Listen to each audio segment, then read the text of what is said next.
Hey everyone, welcome to Land Office Hours. Man, oh man, do we ever dive deep today. We talk about AI and how to implement it into land businesses. We talk about underwriting and underwriting with AI. We talk about a subdivide. We talk about how to start a land business, the two different models to how to start a land business, and essentially like how to best choose that lane, whether you want to go volume based or whether you want to go higher acreage, less volume. So hang on tight. We have a really long one today, um, over 3 hours. But man, we cover a lot of really good stuff. So stay tuned. Thanks for coming in. What's going on, doctor? How you doing, man? I'm good. How are you? I'm doing really good. Really, really good, man. I'm He's glad to be able to jump on here with you, man. he's bringing the energy tonight. I freaking love it, man. You're one of the only people that I know of in the whole Sub 2 community that really engages in land. It's a very small niche. So to be able to have somebody who's actually engaged in that, it's a joy to actually find. Now, Yeah. so I gotta say, it's truly a pleasure, man. And I didn't even know that you had a separate platform in and of your own self that you're already doing several teachings, classes, deals, helping people understand the means and methods. Look, that's just fantastic, bro. We're trying, man. We're trying to help people get into the land niche. It certainly is. You hit the nail on the head for sure. You know, it seems like a lot of people do single family, multifamily. Within the sub 2 community, RV parks are huge, mobile home parks are huge. Buying businesses is awesome. Hmm. And so there's a lot of stuff going on, but not as many people are in the land space, and or they're just really quiet about it, right? They're kind of more quiet operators about it Yeah, as well, right? So, yes. I found but out that Rhea Campbell does when we went to the No Mhm. One Left Behind Oh, meetup sweet. in Arizona. She Yeah, does it. I believe that Darren Levy does it, but he's more so on the developer side of things, uh, correct. from scratch, raw land up and develop something, even if it takes longer. Yep, And so there are folks, but they don't advertise it. You won't find out unless you ask. And correct. Rhea is more so of she'll acquire land, but only at a really cheap price, and then she'll sell it at a high price. It's almost very comparable to what's his name? He does land flipping quite often. Almost uh one of the one of the guys who's most notably well known for doing it on the YouTube circuit. I know you got to know his name. I know you got to. There's a few people. So Okay, Jerry Norton is one. Joe McCall. Joe. Yep. He's the Yeah. one. Yep. He spends a ton on ads, and I'm sure now you'll get a ton of ads about him and his land flipping course class. It's Mm-hmm. Yep. Mm-hmm. Oh, hold on. Yes. Yeah. So yeah. Okay. But okay, so Fire away, man. It's me and you right now. I think everyone else is elsewhere on a Monday. So fire away. Personal session here. How can I help you? okay, so I've been engaging into the land space for quite some while, and Okay. I've gotten leads. And Sweet. look, I've sort of tried to stay in my state only, solely because my only exit strategy is a wholesale deal, not Okay. anything else. And because I'm Mhm. not able to really partner with a lot of folks without having to pay for a program, um, you know, this is one of the reasons why I joined Sub 2. So right Sure. now I've got a couple of deals, or not a couple of deals, couple of leads. I have been Okay. working on these for at least a year plus, a couple of Hmm. months. And Awesome. I've been running into a lot of individuals who are civil engineers, architects, who have already acquired the land and have already done studies on the land, stormwater assessments, civil drawings, layouts, and they've already submitted it to the county for approval for permit. And Okay. we're getting into that realm here where I'm not just going to be able to sell this at a discount price because of all of the entitlements, covenants that they have already obtained and proof of concept. Okay. So they have an asking price for some of these pieces of land that they're dealing with. And my issue for a lot of these is being able to reverse engineer the numbers so Hmm. that way you can determine whether the asking price is legit. Okay. So let's just say, for example, I have one of the guys that I'm dealing with right now has four different properties. At each property, he has a different layout set of entitlements. One for multifamily, one for a subdivision for residential single family homes, another one for a retail commercial space, and then the other one is just two separate lots that he took and designed some single family homes on. Okay. So when you get to the multifamily home, the best that I'm going to ever be able to do is assess for rent rates for the local area for one bed, two bed, and three bed, Sure. estimate what the gross and net operating income is going to be, Okay. find out what a generalized market cap rate is going to be, so I can assume or assess what the value of the property would be based off the NOI. But after that, I can't determine what's going to be the hard costs, the soft costs, the development of the land, profit margin for whoever's going to take on the task. And if what I'm finding by checking out Claude, Chat GPT about what's supposed to be the actual cost per square foot for a 95 unit piece, as much as I'd like to make a deal, it's hard to say that his asking price is worth it, particularly in this area. So, Yep. yeah, I Yep. don't know what I don't know. I Yeah. don't Yeah. I don't know. I Yeah. need help in Sure. making these assessments, and I can't do it alone. It's just not Sure. possible. Sure. Sure. So what's your end play here? Your end play is to take the entitled land and then develop. No, so I wouldn't be the developer. I want to be the broker between the seller and the buyer. And Okay. I want to assign the means of the contract to somebody who's going to purchase a piece of land and then take it as they need to develop it. Gotcha. So you want to essentially be seller and then so you want it to be seller, you, buyer slash developer, or somebody who does entitlements and brings it all the way up into development. Got it. Okay, cool. So you're thinking like 5 moves down the road, right? Especially if you're going from like the person who owns the land, right? The seller to the Mm-hmm. person who's going to develop or buy it. Mm-hmm. So you need to figure out what that developer or buyer, what they'll buy in terms of like price per acre. Yes. So try and figure out what they're going to buy at price per acre. I also want you to try and figure out,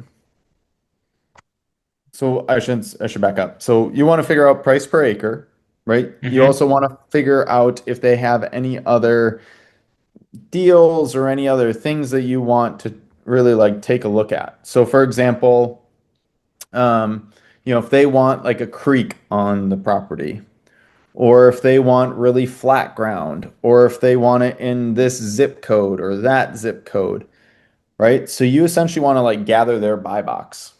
You want to figure out what their buy box is and Yeah. then go hunting for that land, right? So essentially you're going to be in the sub two world, we call it a bird dog, right? Mm-hmm. So essentially you're going to have the contract, you're going to bring it from the seller to the buyer, right? And you're going to bring that contract over. And then you're going to make the spread of that, right? Yes. So if you have, I'm going to take total like random numbers, right? If the seller wants $100,000, you have it under contract for $100,000, right? And then the buyer says that, hey, I'll pay up to $130,000 for a piece of land like that, right? Mm-hmm. We'll say it's 4 acres or 5 acres or whatever it is, right? Right. I'll buy that piece of 5 acres. I'll pay up to $130,000. total for the price. You go, sweet, Correct. no problem. Found it, found the seller, found the buyer. You take the spread, right? Whatever that ends up or may be, right? So really, I would actually like you're trying to go all the way down there because every developer will have a different cost for how much development is, right? And Sure. that's based on materials, labor, partnerships, right? I mean, like something as simple as like having like a Home Depot discount or a Lowe's discount or something like that, like can make a huge difference, right? Thousands of dollars in costs sometimes, right? Hmm. And so somebody might be able to pay five, $10,000 more or five or $10,000 less because they have a higher cost, right? And so there's too many variables past that buyer and past that developer. So you just need to figure out what the developer can buy and at what price and what type of land that they want. And then you need to go and find those people to try and essentially match the two. Sure. I Does that think make that sense? makes the play. That does make sense. It's sort of the path that I'm trying to handle or roll Mhm. down, which is why I've gathered a list of limited partnerships, individuals who actually do develop land in the state of Sweet. Maryland, DMV, so on and so forth. Love And it. I've got a list of them to just start calling and building relationships with till I know what it is that they're looking for. Or I don't mind being the type who sort of shares information with these guys because ultimately I one day want to become sort of like a land developer myself. I want to Sure. get into that business as well. Um, so for somebody to be able to show me the ropes on how something like that works, that's sort of pretty good for me. But Sure. that's just one side. Right now, I'm in a space where I know I just mentioned the ones that seem to be the more inclusive, where I'm doing a little bit more sweat equity in there. I Hmm. also want a JV on a couple of different deals too. And I don't mind sort of opening up that door to sharing information and getting that information out there. What's going on, Sean? And yeah, my name's Steve. I'm a new guy. Uh, Love it. What's up, I'm, Steve? How you doing, man? I'm pretty good, man. Just getting educated, making connections, man. And I'm really appreciating an environment like this. That's all. Uh, Tired of the lone Sam wolf is thing. awesome. We're Yeah. Yeah, trying. Yeah. he's got a lot of good catchphrases. I've seen it in sub too. Just watching it. Let's talk dirty. Nice. That's Yeah. pretty cool. It's sticking. I love it. People are finding it. Good. So I don't know. If there's an environment to do that, I'm on several different Facebook platforms where they focus on land deals. I've tried to market a couple of pieces of land that comes into Facebook Marketplace, whether I put it on Craigslist or something like that, finding out the best ways to market and follow ups. Um, but there's always going to be somebody who knows way more than me. And right now, I'm not willing to be stingy on a deal just so I can make the most. I want to learn the business of wholesaling Sure. land and doing it well. So even if it comes at splitting, I don't care. I Hmm. just want to do good business. That's it. Yeah, absolutely. So one thing I do want to mention to you, right, is when you're looking at JVing with a developer, right? And this goes to like joint venturing with anyone, right? Mm-hmm. Make sure that those people are honest and that they're not going to try and go around you, right? Okay. Because there are some communities out there where that is the mindset, right? Where, it's a dog eat dog world and, it's a bunch of I jokingly call it mid 20s male bro energy, right? Where it's I'm just gonna hammer the phones like cutthroat, right? It's all or nothing, right? Like I'm gonna win, right? There's a lot of that out there, especially in the land space, right? So just be cognizant of that, Sure. right? So just be careful of who you sh are sharing things with, and make sure that you either have a JV agreement in writing in there before you share, or you trust them to kind of take a look at it, right? Sure. Um, just make sure you're cautious of that. The worst thing is that I don't want somebody to go around you and all of a sudden, you have a really juicy deal and all of a sudden you totally get cut out of it, right? Okay. So, Yeah. especially when you're talking to a developer, right? Because oftentimes those developers, sometimes they're totally cool, no wholesale, no problem. They'll talk to wholesalers, they'll talk to you or me or whoever, right? They'll talk to anyone and be totally cool with it. And then there are other times where they'll get on the phone and they'll be like, "Oh yeah, no, no, yeah, I won't share with anyone. No, it's all good." And then as soon as you hang up, then they'll go call the seller themselves, Hmm. right? I So think that just happened to me actually. So, so yeah, it happens. it But it does happen, right? yeah. And that's the crappy part of the business, I guess, that there are people who are cutthroat out there. Um, and it's just a matter of, I guess, you vetting and your comfort level with different people in terms of like figuring out how to, I'm gonna say it, like how to like JV and partner with other people moving forward, right? So I would watch that, right? If you have something under contract, right? That's the best way to ultimately try and vet a new partner, right? Because they can't go around you, right? You Sure. have it under contract, right? Right. Um, if you're comfortable creating that contract and knowing the terms that you need and everything like that, then by all means go get it under contract yourself. You know what I mean? And then if you need somebody to help you dispo or with capital or whatever, I'm happy to help. I'm sure there's other people who are happy to help with that as well, right? And try and help whatever step of the way you need, right? So Hmm. there are different, I guess, options, if you will. I just wanted to mention that about partnerships is you just got to be really careful because some people will take advantage of newer people or people who don't know things or whatever that might be. And so, whenever I'm looking at something and I don't have it under contract, I'm very, I do a lot of vetting before I show people, right? Like, hey, like let's check this out, let's hop on a call, see what you say. Okay, by the way, I do have this, parcel, would you mind taking a look at it? That kind of thing. And most people are pretty cool about it once you start talking to them because you'll know right away. There are some people who you can trust and other people who you can't. Right. Right. And you'll feel that. You'll feel that energy. You'll feel that vibe, right? Like I'll tell you right now, you can bring anything to me. I'm never going to steal people's leads because there's way too many leads out there. There's too much of that stuff. If you want me to partner, I'm happy to partner with people, but I'm never going to go around your back and try and steal a lead.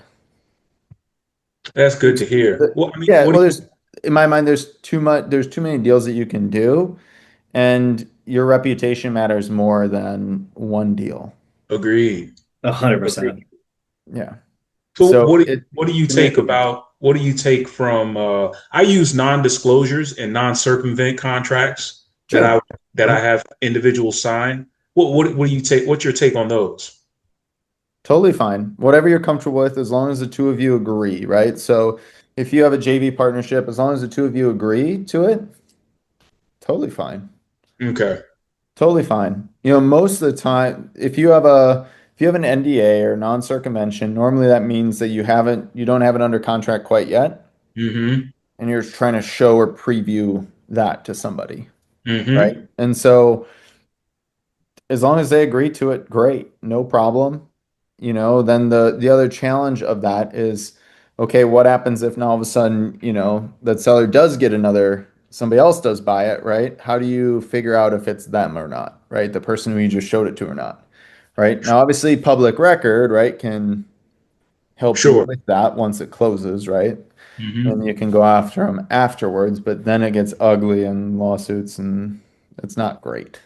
Yeah. So I guess it all kind of depends, right? There's different ways that you can run your business. And, fortunately and unfortunately, right? Like there are a lot of land deals out there. However, there are a lot of people who have that early 20s bro hard sale energy that do sometimes burn the bridges for other people. So Gotcha. that's kind of how I look at it. That's how people get bad raps. That's how people go in and out of the business, right?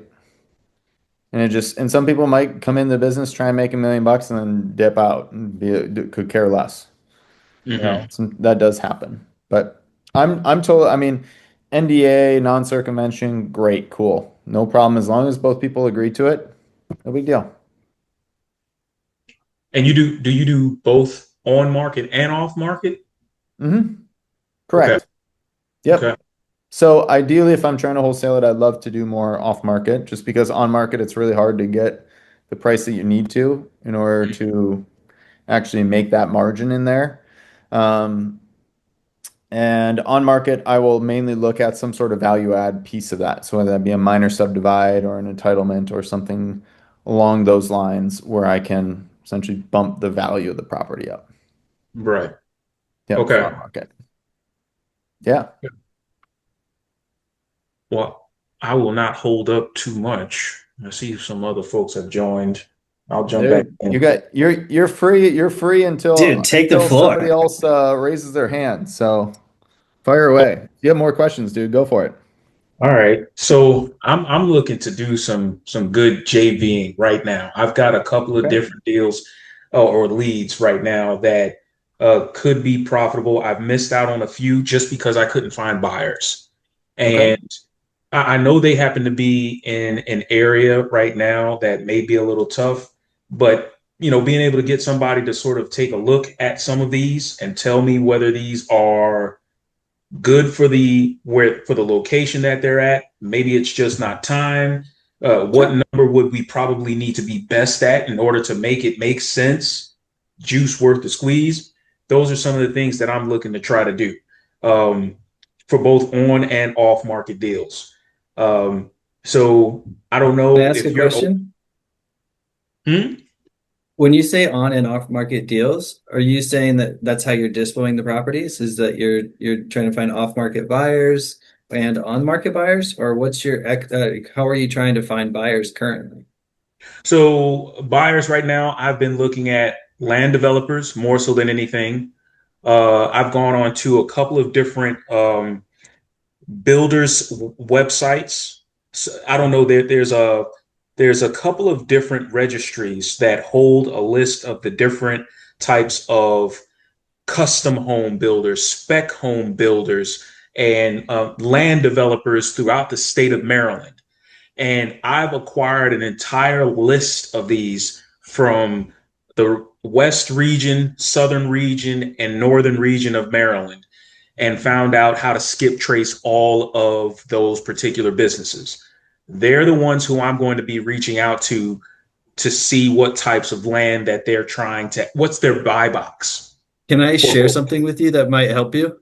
Please. I'll send you a whole script and everything for it. So I just did about 100 of those for builders right now this morning. I went and found all of their information. I went and did a bunch of stuff. I do that. Like I'm starting to do this builder first method. Like it's just one of the other avenues that I'm in the land space currently. So I have a script together. I had just put together some SOPs so that if we do want to expand this, we can bring it down to another area. And I'm kind of happy to show you the ropes of what I'm doing. It sounds like you're doing it this like a same way, but maybe just a little bit slower. So this might help expedite that process for you just a little bit. Mm-hmm. What I use for define land and stuff like that is I use Land Insights, and then we just connected that with Claude through their API integrations. And so what I did was I circle areas and I say, hey, go in and find the most properties owned by somebody with the name builder in it or development in it or this and that in it, very specific, right? So it pulls it up and it says, and I ask it then, hey, break it down to me who's buying the most, and then go to county records and see how many permits they've got. They're like, okay, holiday builders have 57 permits right now. So and so has 47 permits right now. So and so has, whatever. And so it's essentially telling me who are my freaking big dogs, right? Who's gobbling up properties, whatever. So then I just, after I did that, because like the data that I can get as far as skip tracing isn't always accurate and it's really hard to find land acquisition people, I had to pull me their websites or something similar. And then that's where it's like the trust but verify. I got to do, that's where my human interaction came in. So that's what I did this morning, right? So I went through and I went to all the websites. I made all the calls to these people and I say, I just have this script. I just had to close everything. I don't know why my Zoom goes down every time I have a bunch of tabs open. But if you want to just share in the chat your email, work on a little script, I could just send it to you, or I can drop it in the chat in a minute. But it essentially it's just like, hey, just trying to see if you guys are buying any vacant land right now, because sometimes they are, sometimes they're not, you know. And if so, then you get into the nitty gritty of the buy box. Then you find out if they actually have a buy box that they can just email to you. Number one, that's the best way, because then I just take that same thing and I just go and then I put it into what I'm targeting for my list. And it's super simple. You just go and you're like, okay, I'm going to look for quarter acre lots, no canals, no this, no that. It needs whatever. And then I can just get down to pulling a list of like 250 properties versus 2,000 properties. I'm getting nitty gritty with things. And then I can go out and touch on that one. So right now you have properties and you're trying to figure out what's going to fit their buy boxes. You can still implement the same kind of practice about reaching out to builders in the area. And you can say like, whatever county it is in Maryland, right? You're just like, hey, who's the most active in Maryland right now in that county? And then just reverse engineer it, right? And then you Mm-hmm. can call them up and say, what would you need this property at if I could get it for you? And then hopefully they can give you a number and you're like, that's great. I can get it to you for 37. You got it under at 30. You're going to make a quick 7K spread. But just you're understanding like how fast are they buying, how much of a due diligence period they typically need, how many they want to buy, and you're just building a relationship. You're coming there with something already versus just asking what their buy box is. So it's a mixed bag. I got a lot of people like, I get these calls every day. I'm like, cool. Do you have someone locked in for you already? Or like, does that mean you're not buying? Tell me more. Like, what does that even mean? But I think that could really help you. So I just saw your email come through and I'll put that together for you here shortly. But that's what I'm currently working on myself. So it sounds like you're kind of in the same, just a different market, but it's essentially the same business. And then kind of go from there. And then you can go That's that so way. good, Sean. So That's so good, man. yeah. Yeah, I'm trying the Claude thing. I'm beating my it's like putting my head in a wood chipper sometimes, you know what I mean? But like it's something. And yeah, we're working on it. So right, I'll break it down for you even more. I'm actually gonna do the entire state next. So hopefully tomorrow I'll have an entire state and not just a few different counties. And then once I can do that, it will actually break it down for me to like, who do I need to call first? Who do I need to call second? And then kind of go from there. So really just trying to see what's active, but I'm going to be able to do it state by state here soon and kind of expand and kind of see. Because like I said, I was already doing some stuff in Florida and it's pretty saturated, but at the same time, it's just, what you're trying to do. If you're trying to be greedy, and make 20K on everyone versus if you do volume and you're making 7 on everyone, it just depends upon what you're trying to do in that build their first method. The other ones on the subdivide, those, you want to be able to understand the value that you're creating and then be able to work in that. So it's like getting a discount, understanding there could be hiccups and roadblocks along the way. What happens if you get stuck somewhere? And then how do you exit? So you got to be able to buy it deep, you know? Mm-hmm. And then another thing, I don't know how your contracts work currently, but we always add in an MLS little snippet saying that we can market the properties on market and just that kind of a thing, because it's just one other avenue. We can do stuff off market, but a lot of times we will do on market. But the main thing is just understanding what's legal in your state. I don't know much about Maryland. Um, I don't know the process if it's an attorney state, if you use a title company. There's so many little caveats, But like I hit something in West Virginia somehow recently, and that one's kind of throwing me for a loop because it just seems so tough. I'm like, actually, you know what? I don't want this. Like this is a headache and a half. So, but hopefully that was helpful for you. Yeah, I'm a little taken aback by the skill set being able to use Claude to be able to generate those types of leads. Dr. That's Sam is the man when it comes down to stuff like that, dude. We talked about you missed it. You're a week late, so we oh, were talking. Yeah, I don't know where you were, but maybe these calls are oh, recorded. oh, But come on, come on. I was at the sub two, the no one left behind. I just got there, like, yeah, well, oh, sorry you got left behind this time. Anyways, boy. um, I can't. No, but like it's just a process. So I don't know how you're finding your data. Are you using land insights? Are you using like land whatever or land this, land that? You know what I mean? There's so many different options out there these days. Land Actually, Atlas was a new one today. I have something called Everyone wants. Property Radar. It's propertyradar.com. It's very similar Yeah, to Prop Deal or something like that, prop where you stream. can. Yeah, yeah. I'll look up a couple of the latest sales last 3 months, and I know who's going to be able to find out who purchased it full cash and who flipped it as quickly as within the last 30 days or something like that. And Hmm. I'll just skip trace all of those leads, and I'll be able to sort of find out who's out there. Got those replays on. Don't forget to like and subscribe. I got Follow you, along. got you, man. I got you. He Listen. said it, not me. He said it, not me. Yeah. All right, Everyone that's listen to I word of got Claude, your mouth. back, man. dude. I That's got your word of back. mouth. I Yeah. got you. That's good Yeah. work. Yeah, but Yeah. there are replays. They are delayed, so I do delay them because people sometimes work on active deals on these Zooms. But there are stuff in there, or there's replays in there. So if you want to catch up and see all the AI stuff that we talked about the other day, that was yeah. We dove deep. We dove deep That's gonna into be AI. good. I saw But you got like 2 hours worth of like Zoom calls. I know you got to be doing something really heavy. Be going that far.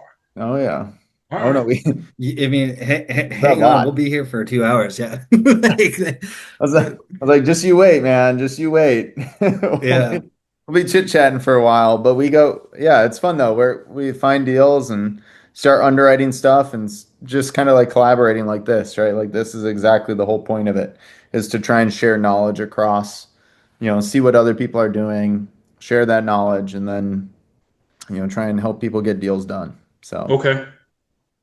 Yeah. Is there a certain like hiccup that you think is like what's the next hurdle that we can help you like overcome? I would say I think one of the things that I want to sort of define best for myself is what should I be sort of focusing on first, rather than because I can get caught up in that um, sellers first, buyers second, buyers first, sellers second, analysis of the property, follow ups on a continued basis, needing to find a CRM platform that can do automation for me, or whether should I hire an AI? I mean, a virtual assistant. It's that mixed bag of truly trying to find what's the ease, that I guess the easy spot for yourself to make things seem a little less stressful, a little bit more easy. And it I don't know if that laugh was to say it's never any of that ease. It's That's just correct. going through it. That's what I'm thinking you're about to say. So Hmm. I don't know. I'd say that, and then if you're not, say for instance, I made a couple of calls last week. I ran into some guys who do not only some form of development, but they might also take a piece of land and turn it into what's it called, a park for their motorbikes or something like that, ATV park or something like that, Okay. something like that. Um, Being able to find buyers for particular pieces of land. Um, I guess that's one of the reasons why I'm a little stuck, because I can find a good lead, but I've lost several potential deals because I couldn't find buyers. And so I'm guessing I'm trying to figure out what's the what's the smartest, most efficient path to really take. I don't All know. right. All right. Here we go. Are you ready? We're gonna get you so crystal clear right now. All right, to figure out exactly what you need to do. So you have really, in my mind, there's two different types of land businesses that you have, right? If you want to talk about like main branches, right? One is volume, right? Where you're doing the smaller infill lots. The other one is not volume, and think of it more as like larger acreages, right? So you have one or the other, right? Normally when you start combining and going back and forth is normally where they're gonna gets wishy-washy. So, do you want to do smaller parcels, like infill lots, or do you want to do larger acreages?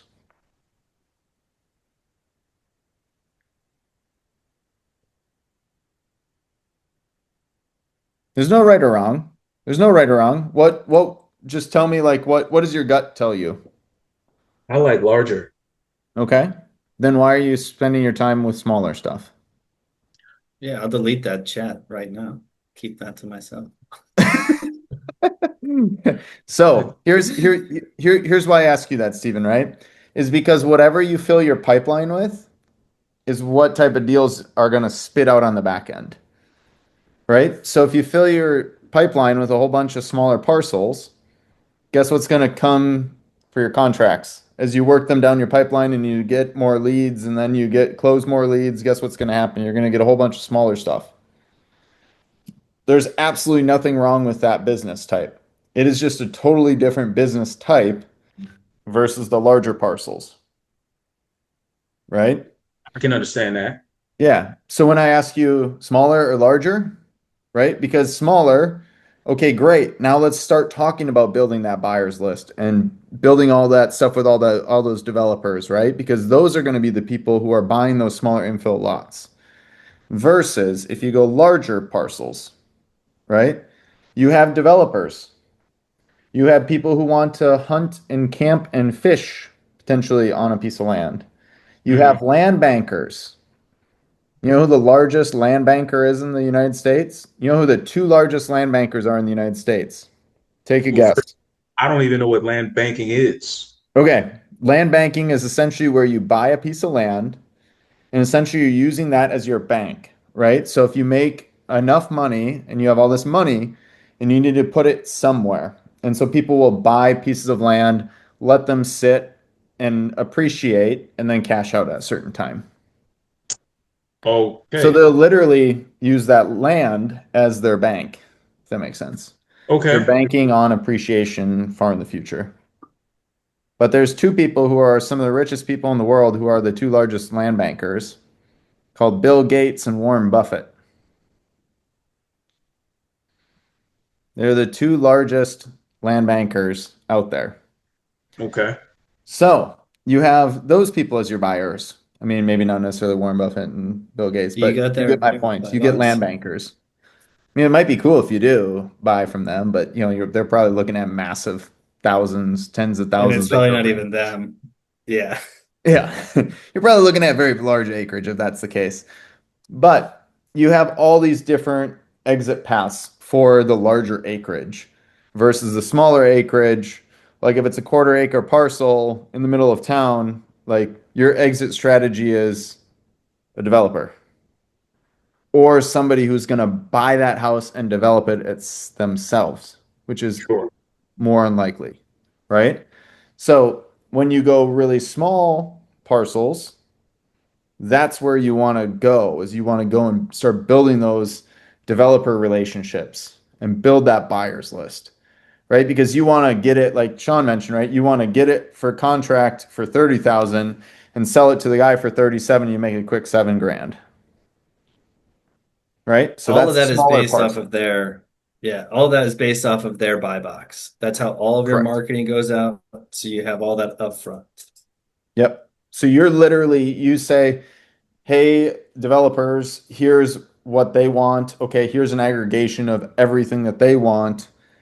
That's now I'm going to go and market to just those people, right? So you're literally hunting for them. Hmm. And that's what we call a volume based business, right? Where Okay. like, you know, man, to get, I make 5K on a spread, I got to do 20 transactions to make 100 grand, right? Right. If you go larger parcels, those hits aren't going to be as frequent, but you might be able to make 100 grand on one or two deals versus Hmm. 20, right? So there's pros and cons to each one, right? The larger parcels, they're fewer and far between in terms of closings and, well, potentially in terms of closings and getting deals done, but your spreads tend to be bigger Okay. versus smaller is like more volume driven, right? So that's why I ask you what side of the table you want to be on, because now, based on what you say there, now that you know both, there's absolutely nothing wrong with either side. Hmm. You just have to pick a side because you have two very different businesses going on. Well, here's the issue. Well, from what I've seen, not only in the buyer's box of a few individuals, but then what I'll get when I'm speaking to buyers on the phone when I call them, they'll mention being able to go as little as half an acre to look into anything up to 20 acres. And so they'll tell me that's their range, A and then developer? they'll place emphasis on their ideal situation being 10 plus. But they'll say they'll take anything that's so that forces me to sort of be, well, if you're not going to pinpoint anything specific like that, then I'm going to start searching zero point 0.5 to 20 acres. And so that's how I've been dealing when it comes to certain buyers. And it takes a while, yeah, but that's just the realm that I'm in. Mm-hmm. Yep. And you're gonna, the more developers you talk to, the more that's gonna be the case because they'll take a half acre lot and they'll just go and build one house on it. Or they'll take 20 acres, subdivide it, or do an entitlement on it, split that into 20 different lots Mhm. of an acre each, or they'll split into 40 lots, right? Half acre each, and then they'll build lots on all 40 of those, right? And it's just a bigger payday for them. It's a bigger project for them, right? So from the developer side, they're going to say, I'll take down to a half acre, aka I'm just going to build one house really quick on it and make a lot of quick, fast money. Or I'll take the 20 acres, I'll put 40 different lots on there. It's a bigger project, it's a 2 or 3 year timeline. However, I'm going to make $2 million dollars on it instead of maybe 100,000, Correct. right? So they will tell you both. They will tell you both Okay. because most developers who are smart will never turn down something like that because it's a money-making opportunity, right? Especially if they're a larger developer, if they can get 40 lots in there, cha-ching, easy, right? If it's a smaller developer, they might be like, "Hey, I want, quarter acre to 1 acre lots, in these 5 zip codes and that's it."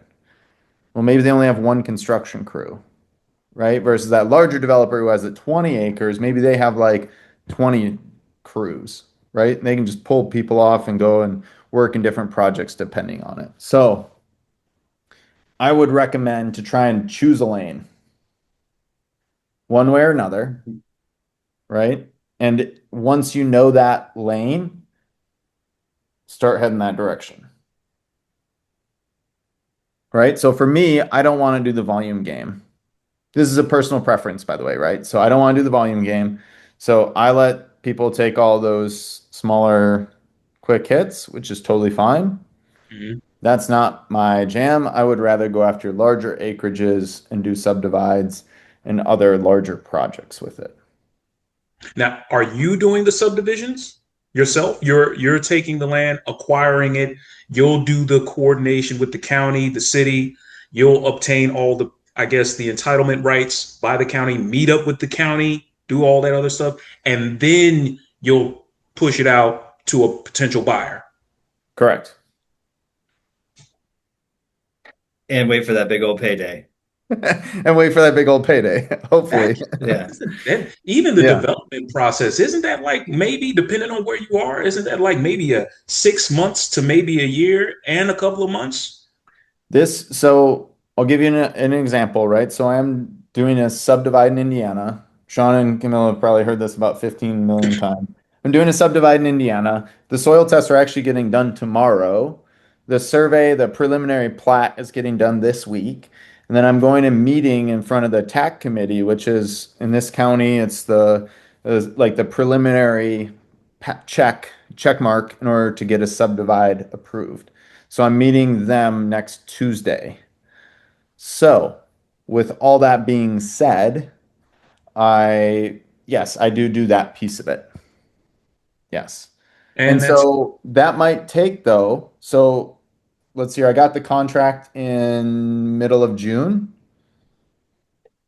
So August is the preliminary meeting. September, I think the second week or third weekend of September is the next meeting that I have to go to, which is the planning meeting. So as long as the tech committee goes well, then I have the next committee meeting.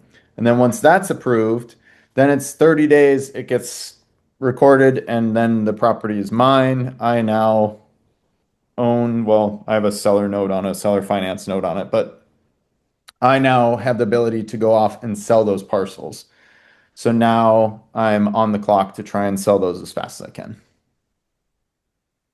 Yep, and that will probably be about 12 months.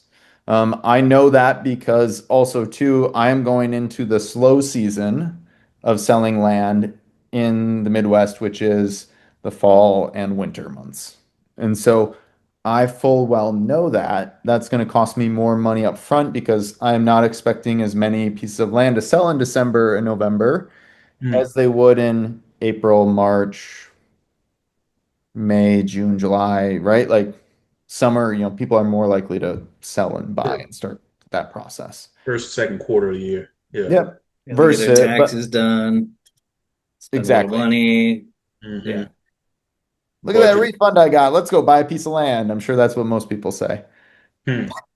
Probably not, but whatever.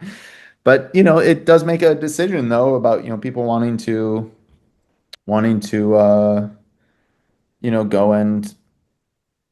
go and buy a piece of land. Certainly makes a big decision. Okay. So I would recommend that you choose one direction or the other, and then start filling your pipeline with those certain ones, if you will. Does that make Okay. sense? So, like, I'm filling my pipeline with things that are ideally over 2 acres, Right. right? If I can, like 20, 40, 60 plus acres.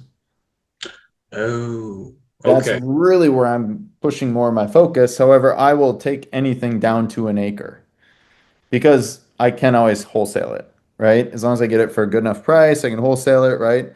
When you subdivide it, you can create the value. And so you can pay closer to market price for what it is right now. I Yeah. am paying literally market price for this piece of land. However, that subdivide, though, will create a whole bunch more potential where it makes sense for me to pay market price for the land in order to do the subdivide, Sure. right? So I'm buying it for 14,000 an acre and I'll sell it for probably anywhere from 20 to 25,000 per acre. So, Yeah, that makes sense. I can yep. understand. But that's once it's split, right? Yeah. The market price as it sits is 14,000 per acre. Hmm. Based off potential. Yep. I got you. Yeah. I've ran into a couple of limited partnerships who analyze pieces of land the same way you just did. Take it for what it can actually be worth in the future, reverse engineer based off of what the nearby markets are doing, townhomes, single family homes, what can be built, and then the value and potential appreciation of the homes at the time that they'll finalize building them, what they'll cost. They'll analyze what their actual cash on cash return on investment will be ultimately at the end. But Mhm. that's I think that's my lane. That's Great. that's my lane. So so do that then. So rather than building a buyer's list, right, where you have, I mean, building a buyer's list is always good, right? However, your buyer's list can't just be developers. All right. Right. So if you have a larger acreage, right, what happens if somebody will pay market price for hunting land? What happens if somebody will pay market price for shooting guns and running their ATVs around and they want to go, I don't know, like play unicorn with their friends. You know what I mean? Like there are some like do Renaissance things. I don't know. I forget what that's called. If somebody please remind me. LARPing, What is it? live action role LARPing. Thank playing. you. That's Yeah. what I was trying to go for. Say somebody wants 10 acres to go LARPing, right? Like I know, Are you but raising your hand? You want to go? no, nope. I'm raising my hand like, no, thank you. Not my jam. However, Sir Sam to you. Sir Sam, to you, that is. I guarantee that somebody has bought 10 to 100 acres to go LARPing on. Like, I guarantee it. People buy land for all sorts of different reasons. But if, as you get into the bigger acreage, those are your buyers. So it's not just developers. It's also people want to recreate, people want to do a certain thing on the land, right? People who want to hunt, fish, buy it for a potential like dream home down the road, right? A retirement property, a legacy land piece where they can pass it down to their kids and then their grandkids. Um, Tax write-offs, right? We have a close family friend who bought 80 acres for tax write-offs, right? Now he has a farm on there, tons of tax write-offs, right? Because now he can write off a whole bunch from agricultural stuff. He's doing some really cool stuff where he's actually replacing the prairie lands that used to be on the land, which is really cool. But he's getting all that subsidized from like the local university and they're doing studies on it. So there's all sorts of different things that you can do and people buy land for all sorts of different reasons. So the point being is that it's not just a developer that should be on your buyer's list once you go into a larger parcel game, if that makes sense. It does. My problem has always been, though, how in the world do you find those types of buyers? Dispo. Dispo is your problem Sam, of course. then. Dispo. Of course. Let's talk Dispo. Okay. Let's talk Dispo then. So, what have you done so far to try and Dispo those properties? Where have you Uh, listed it? What have you done? Like, have you pushed out to lists? Like, give me the whole word vomit, everything that you've done. okay. So, one, I've been on Facebook Marketplace. Okay. I've listed a couple of pieces of land up there. I have also gone to a couple of groups in Facebook where I know that there are wholesalers, buyers, individuals who deal in land. I'll paste a list out there as well, defining the Hmm. land, APN number, parcel number, so on and so forth. Just giving them the Sure. run of the mill, the information about the land, asking price, Sure. all that beautiful stuff. Craigslist. I put it Mhm. up on Craigslist as well. Paid for the advertisement just to be up there, and I'll entertain a significant number of individuals who want to inquire about the property. But they'll just ask random questions. Sometimes they'll never get back to me. Yeah, Uh, you're gonna get tire kickers. Right. Yeah. Okay. And then if I'm not getting anybody, I will go back to my platform, Property Radar. I'll look for individuals who are acquiring land or who have acquired land within the last year and who have acquired at least three or more properties within the last year. I'll send out to them, I'll skip trace them, send out to them a hard cover letter, the Joe McCall style, where he does the Okay. whole yellow paper thing crumbled up with Sure. written labor, need to sell fast, something like that. And I'll call them. So direct mail and also a phone call, something like that. Those are the things that I've used. To a buyer's list. Okay, cool. So a few other things. Make sure put that piece of land in a boatload of Facebook groups. Okay. Okay, because that's a pure volume game. I would definitely do that. Have you done neighbor letters or Are you? skip trace the neighbors? I have for maybe one or maybe like three or four properties, and Cool. it's only but their asking price. It wasn't something that the neighbor would be able to do. They were willing to take out a deal, take out a loan to try to take on it, but that asking price was excessive, man.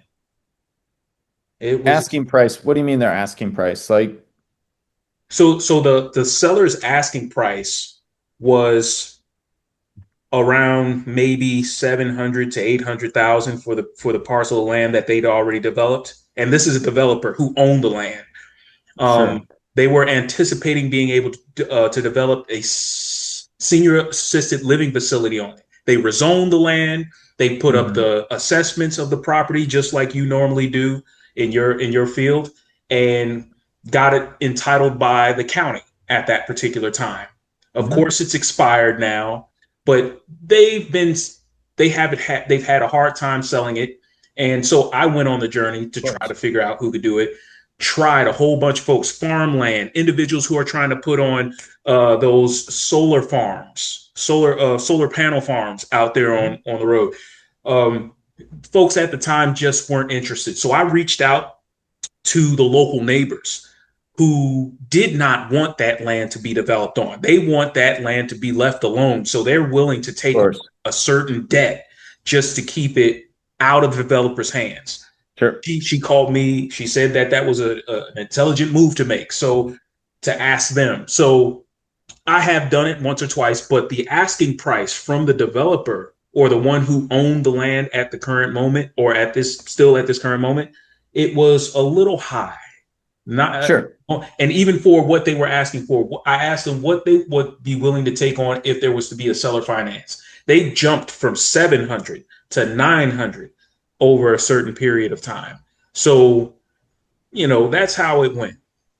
Sure. So anytime you're dealing with a developer, you're dealing with a sophisticated seller, right? So if they own the land, right, oftentimes they're not in a lot of pain, right? Once Correct. they zone it also too to like a commercial property, your buyer goes way different. Neighbors are pretty much thrown out, right? Because Mm-hmm. now all of a sudden it's a business that's trying to buy it or a commercial developer that's trying to buy it, right? So when I say neighbors, I'm more talking about like you're out in rural America, right? And you bought a 20-acre parcel and it's right next to somebody who owns a 40-acre parcel. And then on, the east side of it, and then on the west side, the neighbor owns 45 acres.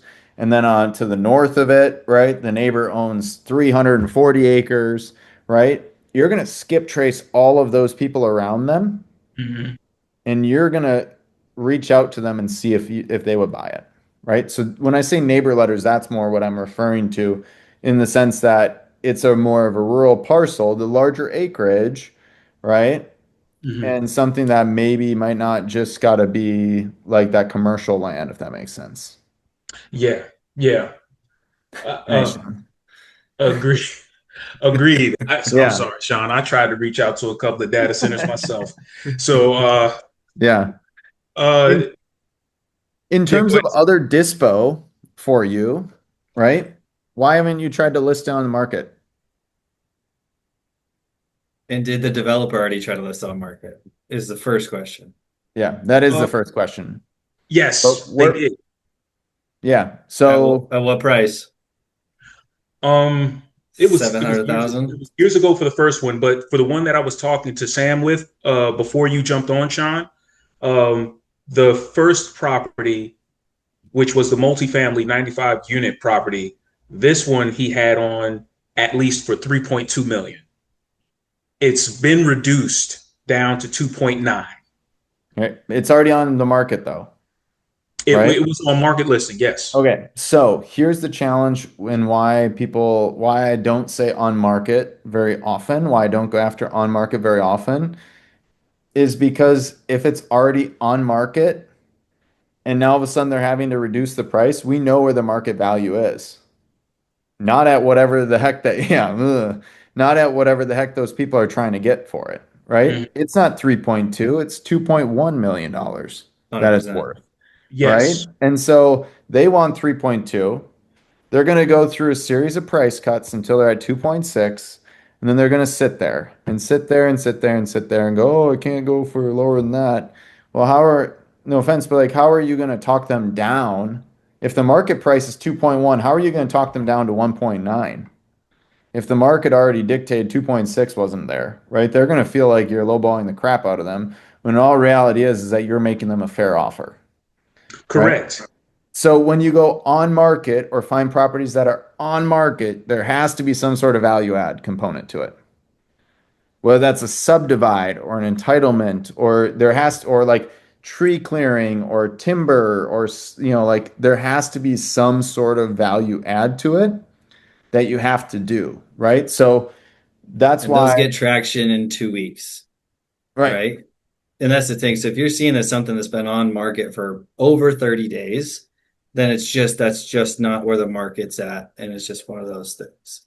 So Mhm. if you know what's going on in the area and something comes on market and you can act within the first couple of days, then you can do an on market one. But Hmm. another thing to add on to this, on marketing, if it's already on market, you're losing a big strategy here on your dispo side. Yep. Because what I was telling you before is being able to list on the MLS. So that's why we only target off market, you know.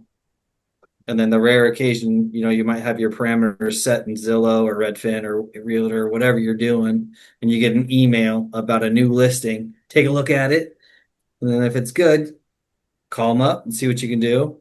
Because if you might already know a buyer for that, or kind of go from there. I Yeah. don't really And waste my time with on market at all. unless there's some sort of massive value add that you can get into it, right? Like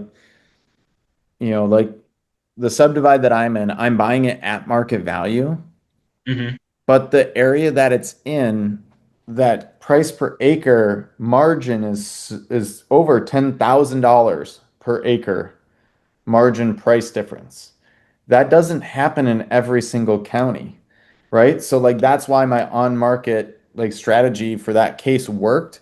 Most of the time it doesn't, right? And like what Sean mentioned, right, is that like one of your best dispo strategies is to list it on the MLS, right? Like if you want to go look for a house, where do you look? You don't look on Facebook. You look on Zillow, right? You look on Market, you reach out to an agent. You say, "Hey, Mr. Agent, I need a place to live."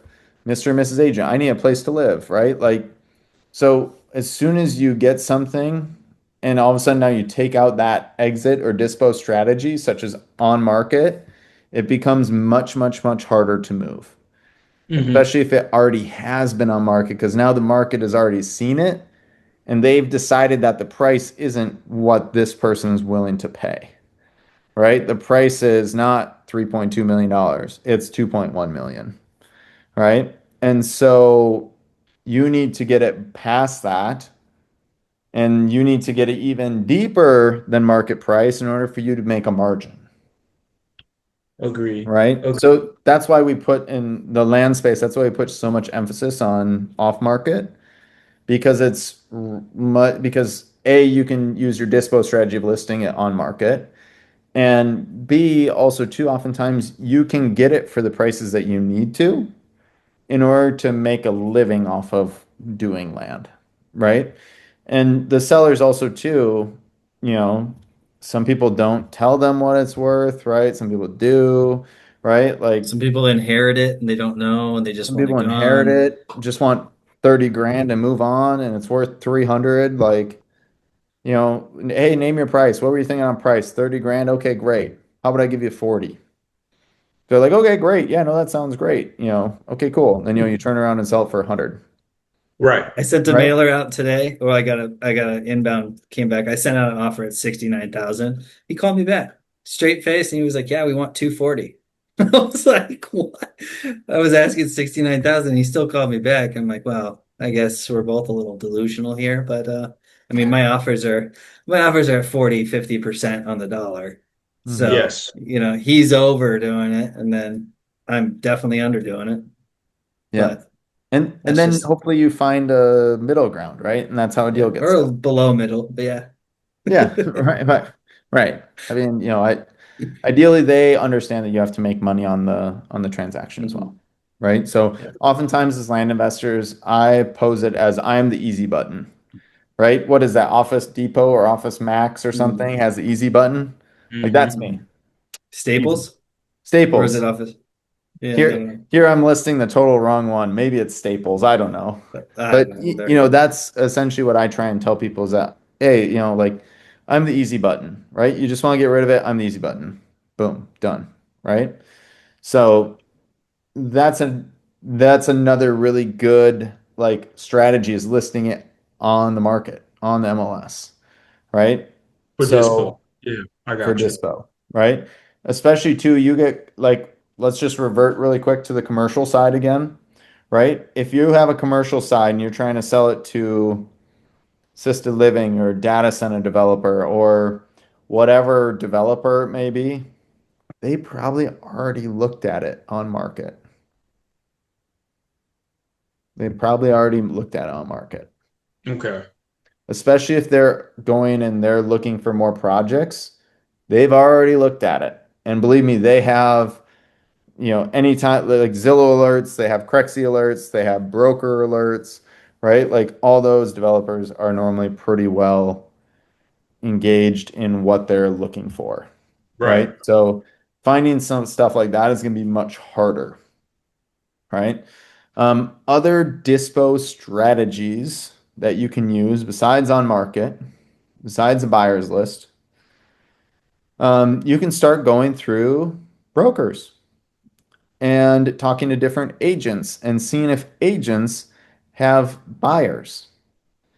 And so reaching out to other agents in the area, that can also be another dispo strategy. Hey, I got this pocket listing, or I got this pocket, property here. Do you know any buyers? I'd be happy to pay your commissions if you bring me a buyer. Hmm. Sweet, right? So potentially some agent outreach would be good. Um, Yeah, that would be another really good place where you can also take a look at. Other dispo strategies are listing on other websites such as land.com, landwatch.com. Um, I mean, there's so many different land sites that you can put it on. But those are other places where you can list them online as well. Okay. I have a friend who does, he runs Facebook ads for land that he owns, or that's under contract. He'll run Facebook ads for it and see what traction he gets in the first week or two, Hmm. and then either put more money into it or not. That's another strategy too that you can do. Does he do seller finance deals or is he looking for cash buyers? He does both. He's a big PPC guy. He actually is in the Oh, community. Rick Sheldon. Rick Sheldon. Name sounds familiar. Should Yeah. meet him. I Yeah. want to do Happy to some connect PPC you. stuff. Yeah. Happy to connect you. He's like deep in the weeds of PPC. I Um, love that. Yeah, Awesome. I will. He also actually just did a podcast with Seth Williams of RE Tipster. Hmm. So he just did a and went like super deep dive into PPC, like some to the point where I'm fairly familiar with that stuff, and some of that stuff was over the top of my head. So, but you laid it all out there, which was amazing. It's one of those that I'll probably go back and listen to two or three times and just pick up something new every time. But If you got that link, drop it and I'll yeah, put that on my yeah, morning podcast. yeah, I'll grab it right now. So I actually just went out with a buddy of mine. We went golfing this weekend. He got into PPC about a year and a half ago, but he does novations with homes and stuff like that. Yeah. And he's pulling in 300K a month right now. Wow. He's spending he's actually today he's doubling down. He was doing 30K a month and now he's doing 60K a month in ad spend, but the revenue that's coming in is just insane. Tell you what, man, those So PPC guys freaking love it. Once they get a taste of it, then they just dive deep, deep, deep. yeah, yeah, he's got a good team going too, and they're in the community actually. But yeah, they're just a husband and wife, young couple, 28 years old, making a mill. Holy Like, crap. That's yeah, awesome, man. yeah, That's awesome. I need to yeah, I'd love to meet them too and talk to them a little bit about PPC and what they got going on with Novations. yeah. Well, I was doing well because I reached out to them because I wanted to find their person to do for land potentially and kind Yeah, of see because I don't know personally of anybody that's doing that in the land space. Do you? PPC? Yeah, Yeah, this Rick for, guy. for just okay. Is he doing well with it? Very well. Very well. He also too though mainly does Thank you. subdivides off of it. So So I just I'm dropped the totally cool link in with there. that.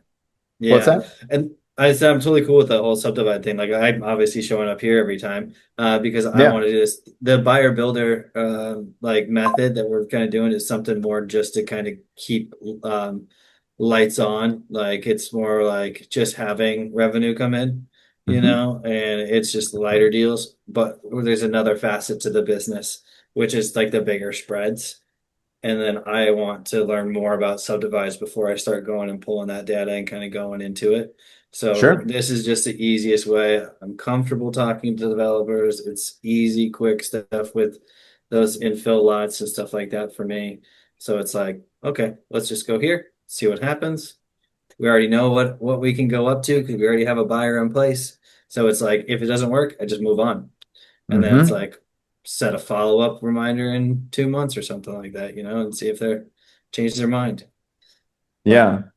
And it's interesting that you say that, right? Because I mean, ideally, that's where I'm going towards too, right? And that's kind of where Rick also mentions where he's going towards is where, actually he's starting to filter out some of those like wholesale flips where he's just looking for subdivides now. And so he's literally turning PPC and he has enough data now where he's starting to really hone in to like just getting the subdivide properties. But wow. that's like the ultimate goal, right? Is that he has so much data set where he knows, hey, if I include these keywords and exclude these keywords, I get a better draw of what I want, right? Wow. And so he just has pure data and numbers behind it. And that's certainly what you can do once you get into like the PPC game. The only difference is that like, it might take you a little bit more money per lead to try and get there, if that makes sense, right? Like he's spent, I think he said $96,000 in the past year on PPC leads, which is certainly not an insignificant amount of number. However, he has like over $1 million in his pipeline, right?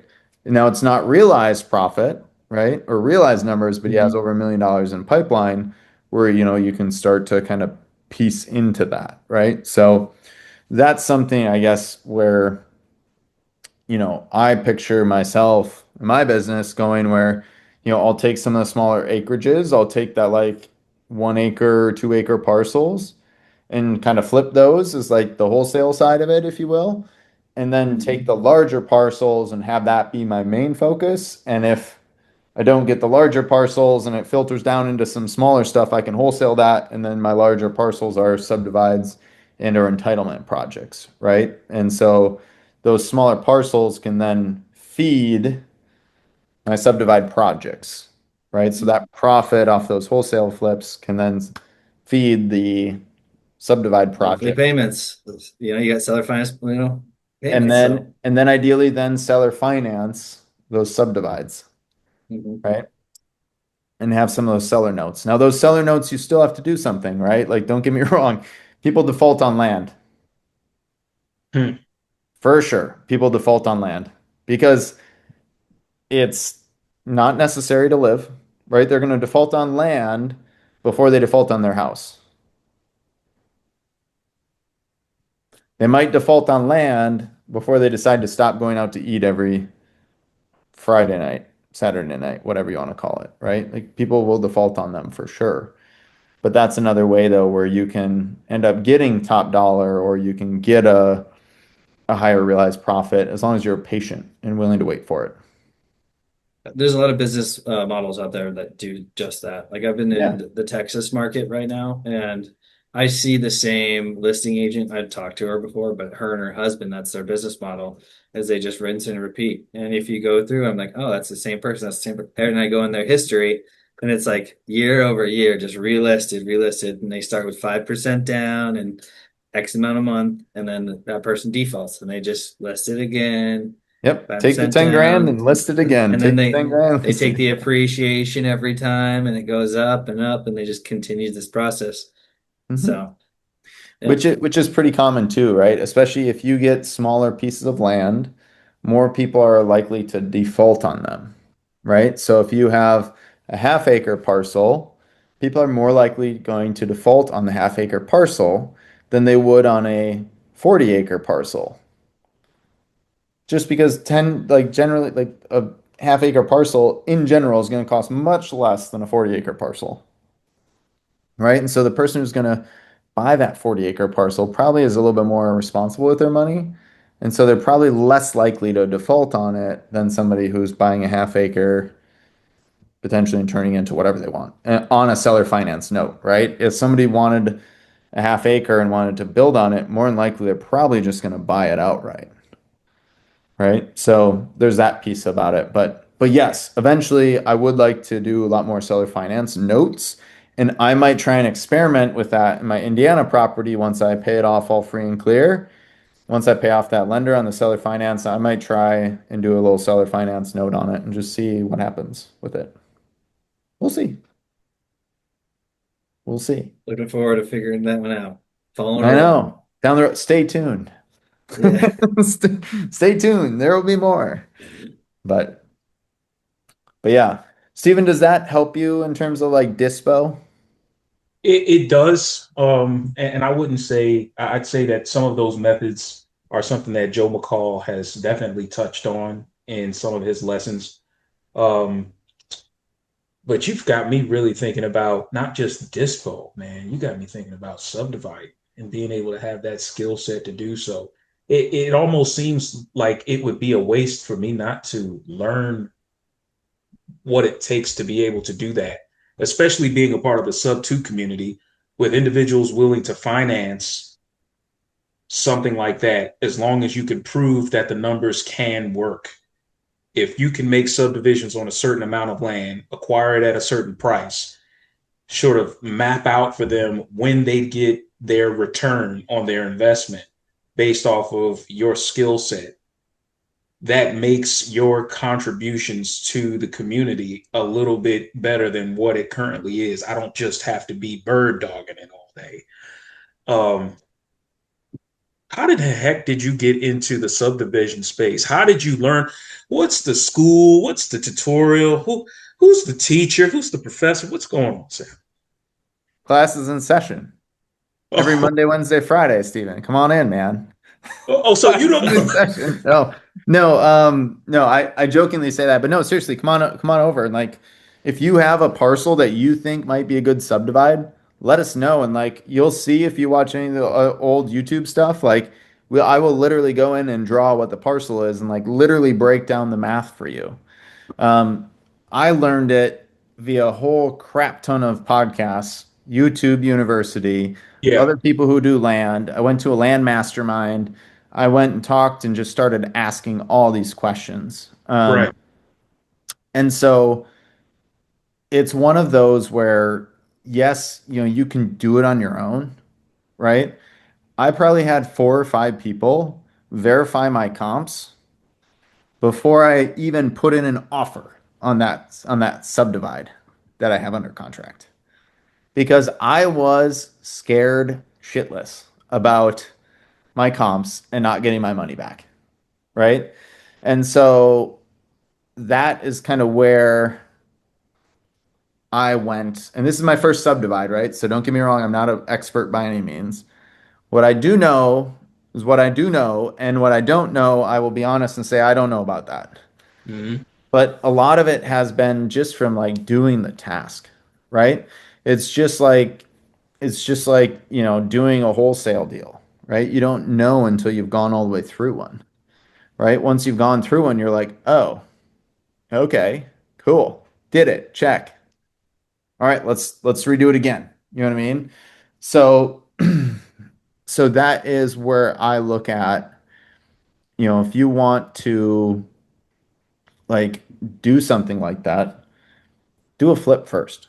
And if you don't know what to do, like partner with somebody, myself or somebody else, right? Like happy to help you, right? And like try and overcome your next hurdle step or whatever it is, right? If you want to do it all on your own, totally cool. Like come on in here, tell me what you need, tell me what your hurdle is. Let's get you over that hurdle and then move on, right? All right, cool. Try this, come back on Wednesday. Let's like move to the next step, right? And try and see if you can get through a deal, right? If you're unsure about it or don't know or whatever, and say, hey, Sam, I really don't know. Can you do this? And then show me along the way. Totally cool to do that with you too, right? Okay. So, whatever step of the way you are, just one step at a time. And there are people out in the land space, in the sub two world that are willing to help you. They're just fewer and far between compared to single family homes or other asset classes, Yeah. right? So, that's why I say, feel free to come on in here. We can work through things. If you have a property that you want us to take a look at or whatever it may be, totally cool. Pop on up. Okay. Okay. Yeah. I mean, ideally down the road, right? I would love to do a capital fund, right? Where essentially people can put in and I'll say, hey, I'll give you 12% annualized, right? So 1% per month. And you can compound it however you desire. At the end of 3 or 5 years, right? I give you all your interest back or whatever that may be. And the goal being is that way then I can fund flips and I can do subdivides and we can have that money making more money, right? Mhm. And be able to now you can have a 12% interest that compounds year over year for 3 to 5 years, right? Where you're not taking it into the stock market. Now there's pros and cons to each all of these, right? But where you're not taking it in the stock market, it can go up and down, right? Where it's just compounding 12% year over year, right? So that would be like down the road, what I would love to do eventually. But in order to try and like help people grow money as well, right? It'll help me because then I can just go and self-fund these, right? Instead of paying this guy, 5% interest on his seller finance note, I can just pay him all in cash and be done with it, right? And then that way it's my holding costs, which is 1% per month, right? Versus five, right? So it benefits me, but then also too, I can sell off those parcels, either cash or whatever, or seller finance them at Mhm. 10, 12% and have a whole bunch of them do that and then pay off the interest behind it, right? So, but that's a more advanced strategy that's down the road, maybe a year or two, depending on how all this kind of rolls and shakes out. But when you start talking about like subdivides and capital and all that stuff, like there are a lot of different options about how you can utilize that, like in the future. In terms of like subdivides, because your question was also about subdivides, Mhm. right? Like if you have a parcel, like do you want to try and find a parcel right now? Yeah. I mean, I don't mind going through it. Do you guys got a few more minutes? Yeah. All right, let's find a parcel. All right, where do we want to go?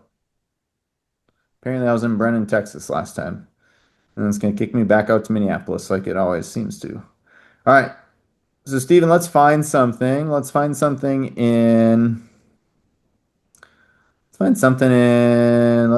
Missouri.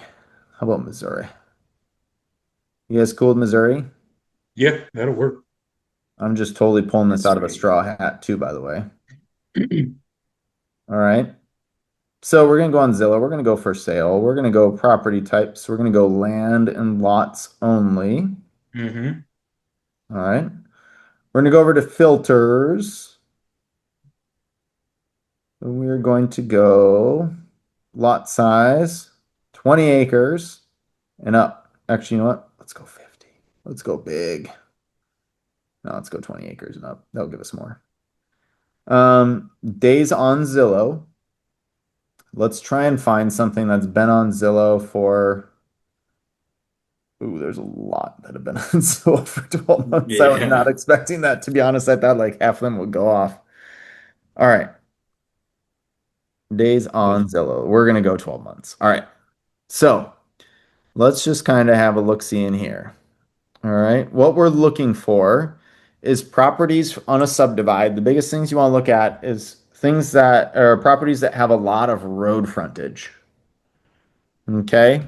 So we're just going to start clicking into some of these. This is like the old-fashioned way. And we're going to look. It has a little bit of, well, actually, this one, screw it. Let's do it. First one. This has some Gravel, dirt camping road. spot. All right, sweet. We're going to do this one. You guys game for that? Good enough? I'm Yeah, ready. good enough. All right, cool. So I'm going to go into Land Insights. You can get a free account if you don't have one already. All right, I'm just going to punch this in here. And here it is. All right, cool. And it's showing that there's a road here, but I'm not 100% sure that's a road. I know this Porcupine Road is a road. All right, cool. Okay, so what we know here is that 61 acres. All right. And what we want to do is we want to try and subdivide this. So let's take a look here. Actually, you know what? Let's go. I'm going to check out the county. All right. So I just punched in the address and then I said, what county is this in? So it's in Washington County. All right. I'm going to use Google's Gemini here to kind of help shortcut us. All right. So it's in Washington County. So now I'm going to ask Gemini, now that it has the address and the county that we're looking up, I'm going to say, what are the local or what are the county minor subdivide rules for Washington County? Do you know the difference between a minor subdivide and a major subdivide, Steve? No, I would have. Could I take a guess? Does it have anything to do with what you're allowed to do with the land? Yes, to an extent. Yes. Keep Uh, going. Keep going. acre, You're close. Keep going. something as far as acreage size, the number of subdivisions that can be done. There are certain criteria that the county allows for maybe, let's say, five and below versus six and above. Is that around the same? Good. Yes. You're either very quick at Googling or you're really good at guessing. Yes. So yes, 100% right. So generally speaking, a minor subdivide is where you can essentially split it into take one parcel and say put it into like five parcels. All right. So you can go from one to five. All right. And normally what that requires is city approval or like a couple of meetings, but normally it's not a public hearing, right? Whenever you have like if you go from one parcel into like 40 parcels, right? So if you go from 20 acres, one 20-acre parcel, like 40 parcels, right? You have to put in roads, sewer, electricity to all of those. You have to get a road in there that you might have to pave, right? That is called a major subdivide or an entitlement. And so with a minor subdivide, you can literally just cut it, like get a new survey, cut it, and then sell it. So you don't necessarily have to put in like a road and electric and all this stuff that you have in a public hearing and things like that. So that would be the biggest difference between a minor subdivide and a major subdivide. So in this case, we're going to look for a minor subdivide. So let's see what it is. So it's partitioning is decentralized. All right. Inside city limits, formal planning and zoning, but this doesn't look like it's inside city limits by any means. That looks well outside of city limits, if you ask me. So that would be over here. Does not trigger planning review. Okay, Missouri law allows certain municipalities to extend their subdivision review authority 1.5 to 2 miles outside of their official boundaries. Check the Potosi City Hall to ensure that this parcel does not trigger city planning review. All right. So let's see here. Private development, HOA. Well, Gemini didn't really help me a whole heck of a lot here. Come on, Gemini. All right. So I'm just going to ask it now. I'm going to say, so could I then split this 60-acre parcel into 6 10-acre parcels? What I'm going to ask it more specifically. What rules would I have to follow?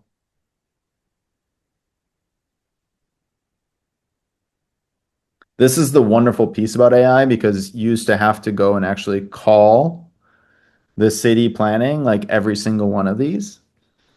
Okay, here we go. Now it's giving us more stuff here.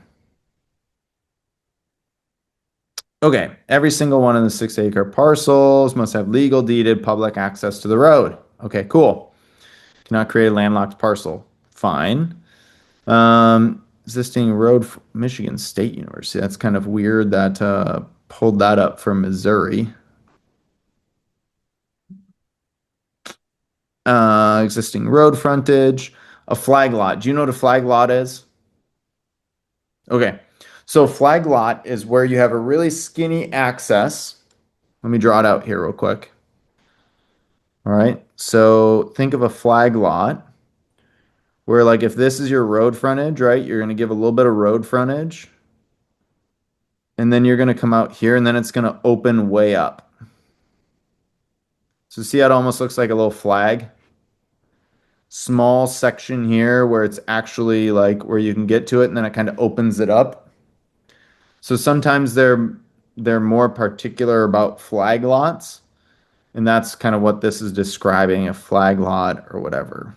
So let's see here. Okay, so we're gonna look at this here for 3-acre rule. So they're saying 3 acres. We're gonna go off this. Of course, this is like one of the worst counties because it's so like non like definitive. So normally what you'll get in this is now turning from a good example into a bad example because the county is so like all over the board. It doesn't really have much. So you'd have to actually call like Washington County Planning and Zoning and see what you could do on this parcel. But let's say that we're going to turn it into that 6 10-acre lots. And it needs what it has what's called a 3-acre rule. All right. So parcels under 3 acre trigger incredibly strict soil testing, engineering requirements, and septic systems. Okay, cool. That tells me that this is a big pain in the butt if you get something under 3 acres. Hmm. So I don't want to do that.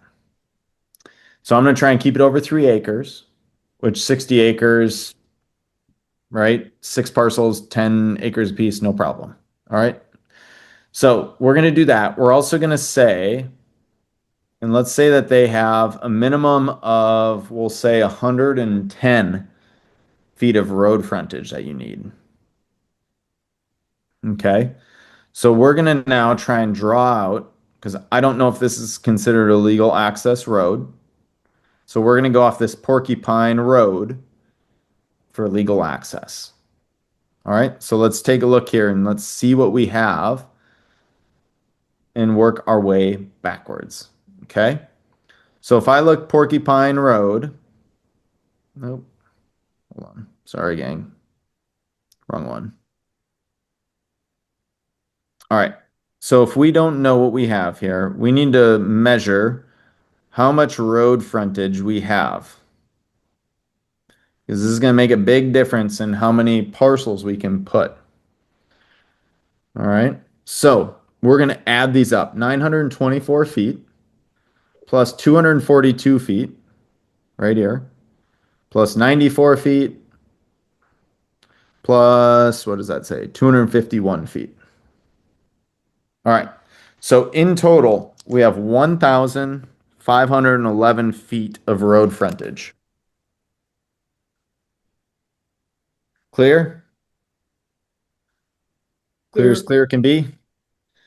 All right. And if we're going to divide that up into six parcels on average, so I'm going to take the 1,500, divide by six, and we're roughly going to get 250 feet of road frontage per parcel. All right.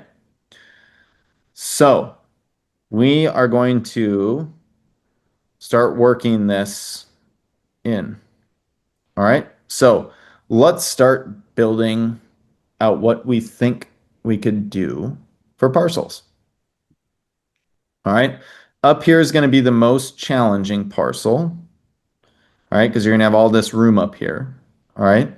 So let's go our 200. We're going to say 200 feet on here. And I'll explain why that is in a minute because this parcel will get really big if we go any larger. All right, so now all I'm doing is I'm tracing out this particular subdivide to get an acreage. So 19.52. So because of how this is shaped, kind of an interesting parcel, a little bit bigger than what we would want in that 10-acre parcel. All right, but we still want six parcels. All right, so we're going to continue on and we're going to draw out our next one. All right, and this next one, we're going to go 225 feet. And let's see what we have here. All right, so 225. So we have 8.39 acres for that next one. Kind of a skinny lot, if you will. You tracking with me, Steven, so far? Well, yeah. Okay. All right. We're going to go 225 on this one too. So I'm drawing out this guy. I'm going to adjust this. 228. I was pretty close. Let's see here. Boom. All right. Perfect. So 8.68, right? So now we have three parcels in here. Let's check out the next one.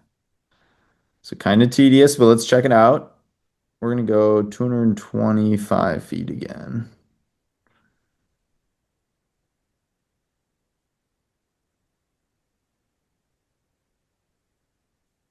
All right. Cool. So you can see they're kind of slowly getting bigger, right? Mm-hmm. But we're also kind of slowly sloping our land outward. So now we have four parcels. All right. So 225. Let's go 250 here. This is going to get a little tough. 'Cause now you're going to get really long and skinny. And it's not quite going to be super accurate. Let's see. What do we have here? 330. 330. It's late at night. 330 divided by 2 is 165. For those of us who can't do math in our heads, that would be me. All right. So here's your kind of next one. Let's go 1, 2, 3, 4, 5, and then let's go on our last one here. All right. We're going to get this last one.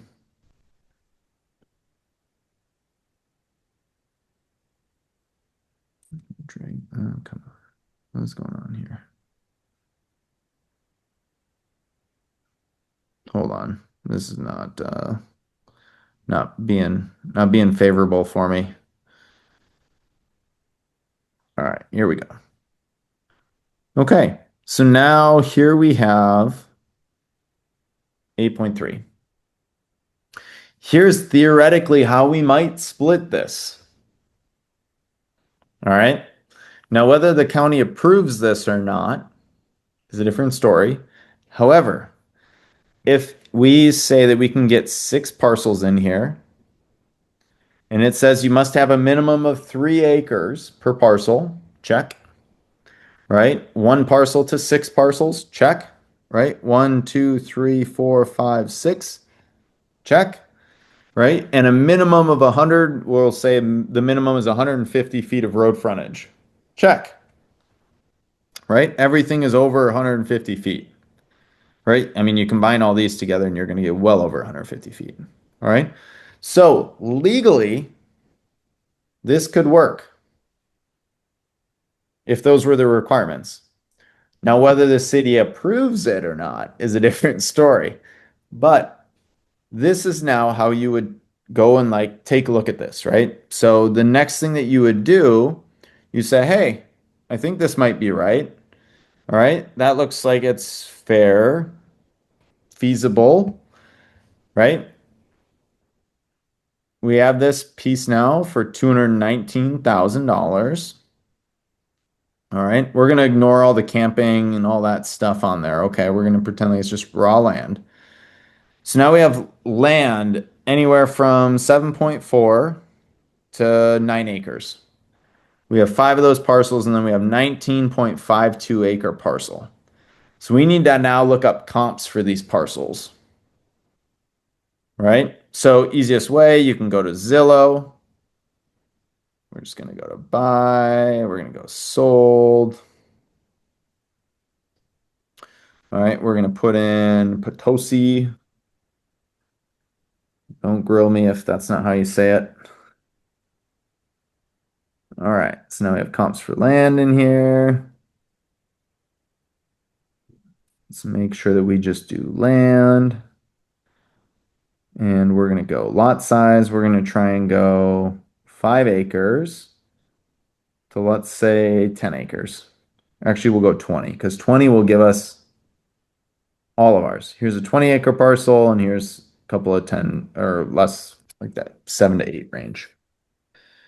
And then boom. All right.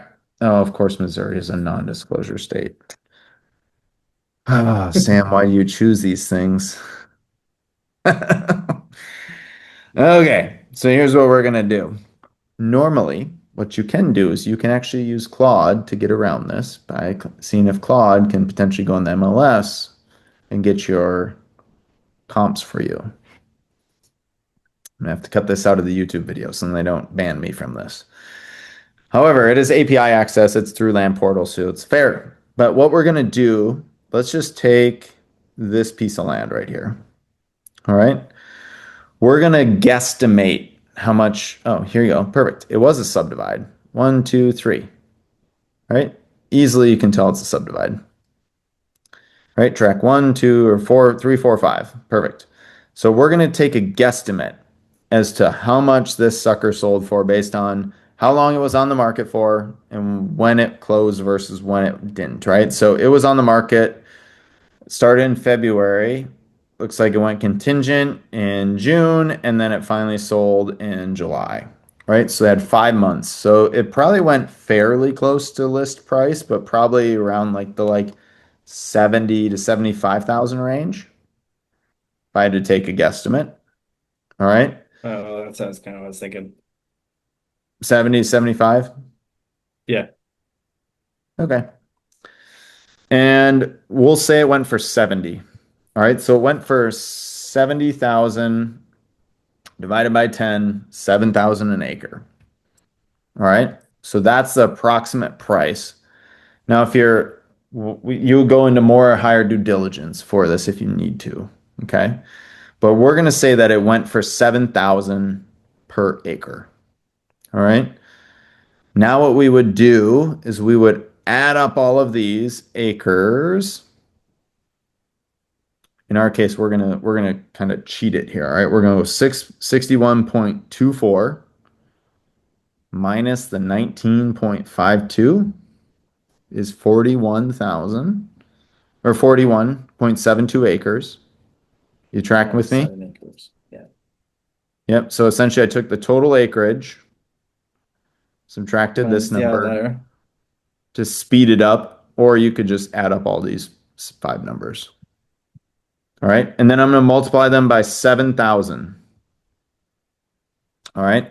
So I'm going to take all of these which gives you 41.72 acres.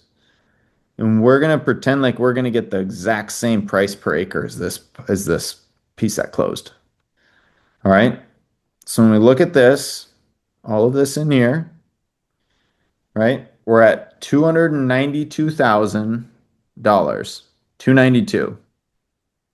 Okay, not bad. All right. I hope you just So, randomly came across the new Subdivide right now. I think that'd just be the funnest thing ever. oh, Just hey, a by the way, this one actually works complete, out. So, so here you yeah, go. yeah. Yeah, Shoot him a seller finance offer. Did you see? shoot, we very well might. Yeah, Very well might. Might. Well, let's do it live. Um, yeah. but so this is two. This is crazy. This is awesome. Okay. So essentially, if I'm assuming that you're going to get 7,000 per acre for all of these, right? You're at 292,000 and you haven't sold even a 19.52 acre parcel yet. Okay. So let's go and check and see if we can find a 92 acre parcel or 20 acre parcel around here. See if we can find something on here. Lots of subdivides And going then on here. always, and What's then that? like it could be a little icing on the cake. We could find out that that other back road could actually be part of a subdivision. Then you take the 19 and divide that even more. So Mm-hmm. there could actually be a little more juice. All right, this looks like a hunting property. All right, so Stephen, here's a great example, man. All right, talk about who are they marketing to? Little power on the area, big old deer. Any hunter looks at that and goes, looks like maybe that's something that I want. Ooh, a nice little creek on it, a water source. Great. Little open area, nice, nice. Looks oh beautiful. This right here, this is actually a shooting stand. All right. So, yep, where you hold your gun and use sight in your rifle. All right. So somebody's already looking at this, and this hunter is going, "Ooh, I like this. This is nice. I already have this set up." And then the next picture, or a couple pictures down the road, hunt tree stand. Right. How long did that take to sell? The big old box stand. I don't know. Let's see. Probably pretty dang quick. Even has a little area with a little concrete pad. I'm sure that tractor isn't included, but maybe it is. Water there, so you can build a little hunting shack. Got some turkeys. That's a nice buck. In the daylight, even better. All right. So, anyways, he clearly, here you go, a whole bunch of power. This is for an RV, right? So now all of a sudden they can put an RV on there, right? And now you're starting to paint a picture for somebody, like painting a picture for your ideal buyer, right? Who's the ideal buyer in this case? Hunter. Well, didn't you say a hunter, a Oh potential hunter? yeah. Look at this. He's got stands, he's got a little shooting range, right? He's got pictures of deer and turkey. Guess what hunters do? They buy land based off of this right here, this little heart, and not this, meaning that they pay over asking or overprice pieces of land very frequently. So, as an investor, I love hunters because they think with this, not this, including myself being a hunter. So, that really doesn't help myself, but that is what it is. Because they see a deer and they go, "Ooh, man, all my stories to my buddies. It's going to be up on my wall here. It's going to be beautiful." Right? Okay. Right? Okay. I mean, I could take you in the other room and show you that there are two of those deer hanging in my room because I would be somebody who would be like, yes, let me buy this piece of land. Gotcha. Right? Let's see how quickly it's sold here. Listed for sale. Boom. Sold almost a month. No surprise. No surprise. This was back in 2013, Great photos. 2023. Yep. It just listed for sale today. Oh, Dude, I'm totally saving this. How soon do you think it's gonna sell? Camilla's laughing. I'm not gonna buy it. I'm not gonna buy it. he's However, thinking with his heart. He's sticking with his heart. However, no, no, it's too far away for me to go hunting on. If it was in Wisconsin or Minnesota, I would be like, okay, guys, Zoom's over. I gotta go make a call. Yeah. But look at this. $65 for property taxes? You gotta be kidding me. That's Stop amazing. it. Shoot, you guys know that you guys pay more in like Starbucks, like five Starbucks than that all year. That's ridiculous. That's $5.40 a month in property tax. That's amazing. All right, let's take bets. It's on the record here. How soon do you guys think this property will sell? I think it'll go pending or contingent in 15 days or less. Look at this. So quick. Listed and then That was some. 9 days. It was contingent in 9 days. Well, what was the pending sales before that? Listed for sale 9/11, Pending within a month. Then it went and back then on the listed market. and So contingent then sold. more than likely, I guarantee financing fell through. Uh-huh. Or they had to sell The wife said new no. guns. Yeah. That's exactly right, Camilla. The wife said no. Wives just ruining all the fun again. No. Nailed it. Yeah. Yeah, she nailed it though. Camilla, you nailed it. Yeah. You nailed it. Guaranteed you nailed it. Wife said no. Financing fell through. That would be my guess. Um, but yeah. Okay, so Sean, you say how many days?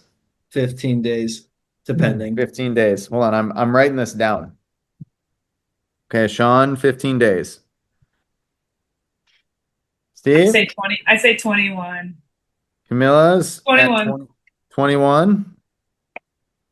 21 days. Sean or Steve, excuse me. I'm gonna give it 30. I'm gonna give it a month. Days. All right. Hunting season Doctor. is coming Hunting right up season around the right corner. now. Yeah. Hunting season starts in less than a month.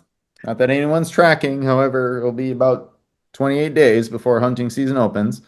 Therefore, I bet somebody gobbles this up within 6 days. Look at you gobbling it up because of the turkeys, huh?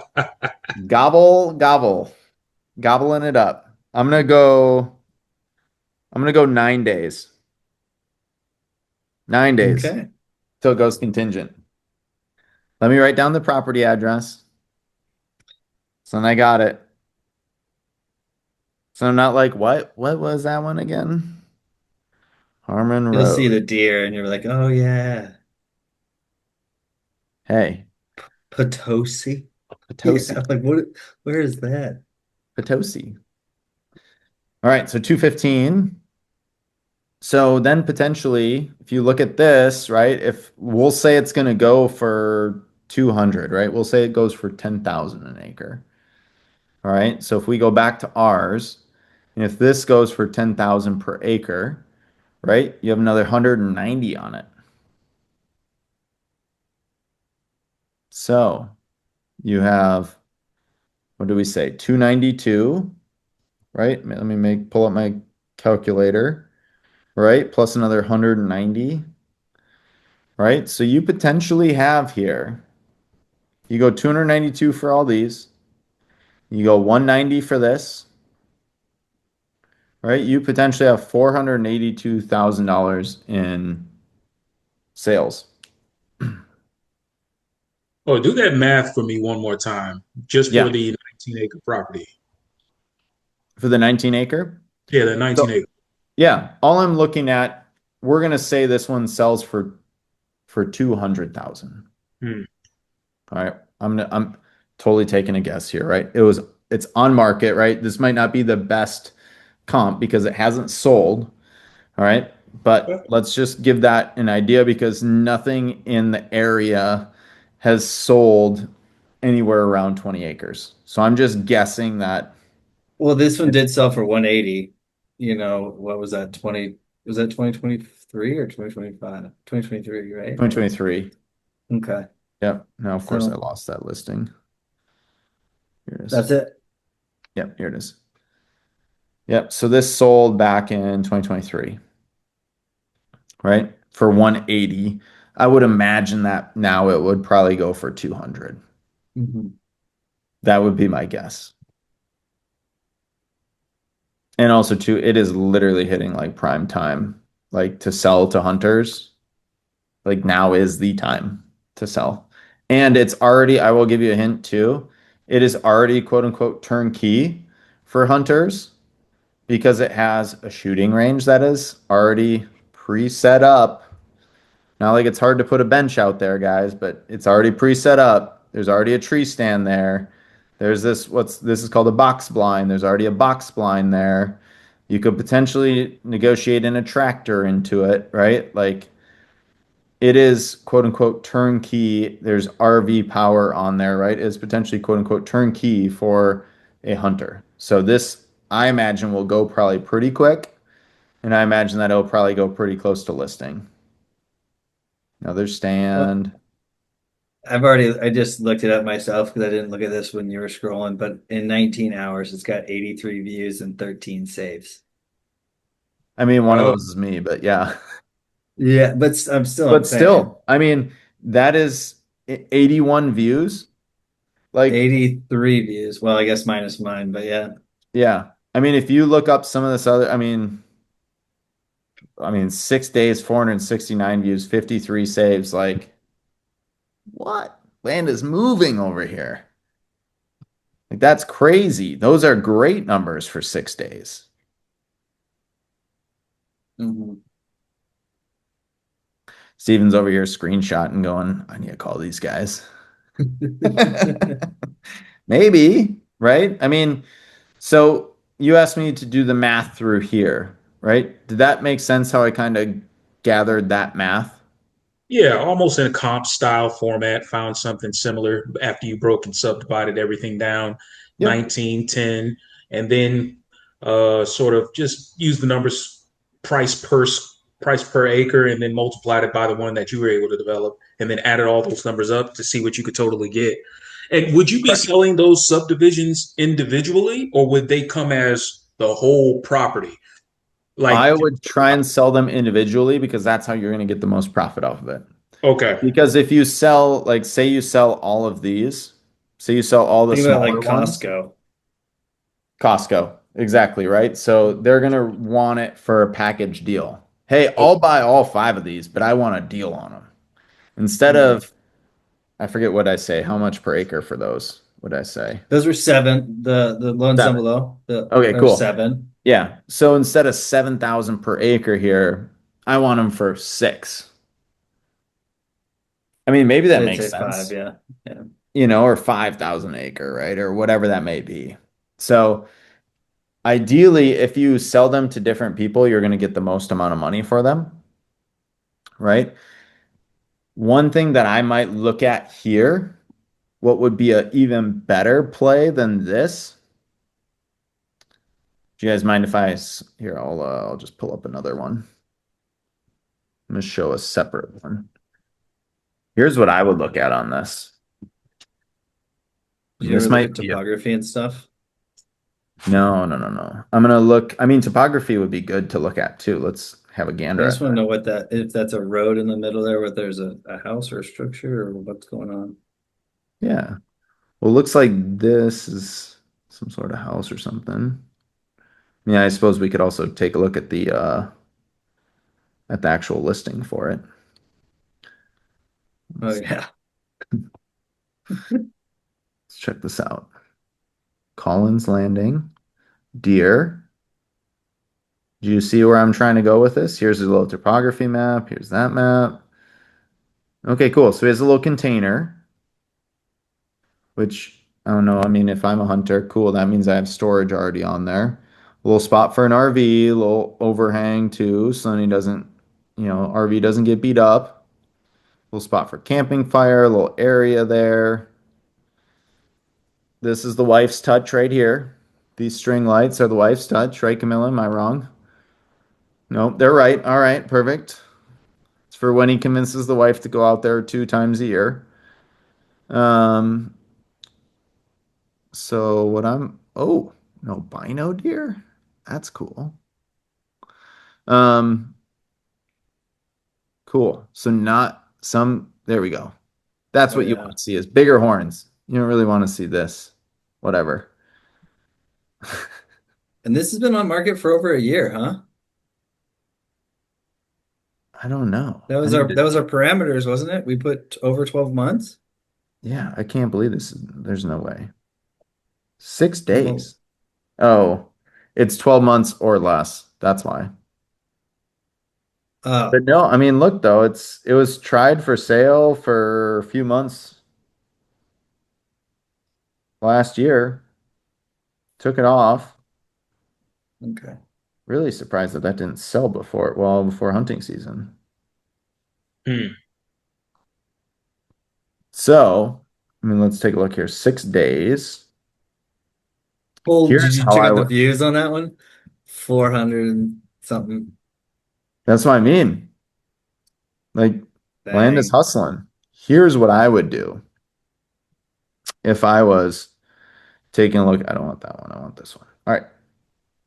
Here's what I would do is I would look at it like this. I would split it up into three 20-acre parcels.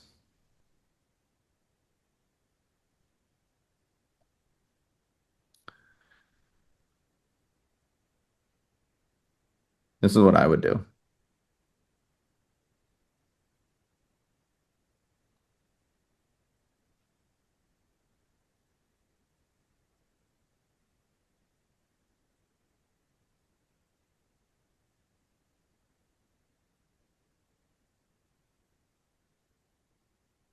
Why would I split into three 20-acre parcels? More land to hunt on. Bingo.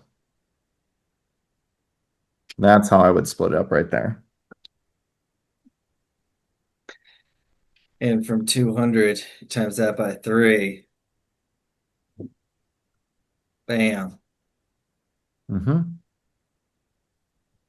So if they're getting 200 for this 20 acres, and this is 219 for 60 acres, you see where I'm going with this? Now you only have three parcels. The first one pays for the entire purchase, or almost the entire purchase. Now you have two more that you can potentially sell off of. That 20 acres is large enough to hunt on, large enough to recreate on. Doesn't really look like the area has a ton of home sites, right? So like we're not really turning into a home builder here, right? Like this looks like it's a potential more like hunting ground versus home sites. Like here's the home sites, here's all the people who live in homes, Hmm. right? There's like nothing. See all these small squares are buildings? There's like no buildings around. This is hunting You think land. they would have like electrical out there? Was there anything on the listing? Let me see. Because I just wonder, like, even if you did that and you wanted to do any kind of little bit more development and make it appealing, like the one that's for sale, the other one. Hmm. Hour and a half from St. Louis. Perfect. Normally within 2 hours of a major metropolitan area, there's a lot of hunters. They're going to be willing to travel up to 2 hours, right? Sometimes they'll travel further, but normally 2 hours is kind of like the sweet spot. So I would look at it like this, right? If this was me buying this property and I wanted to get absolute max dollar out of it, I would clear a little area, like maybe like right here for this parcel, right here for this parcel, and obviously this is already pre-cleared already, right? So now you have different areas where you can camp or where the hunters can essentially make their camp, right? One, two, and then you can put one here, but more than likely, I mean, I'll probably put it back here a little bit, somewhere back here.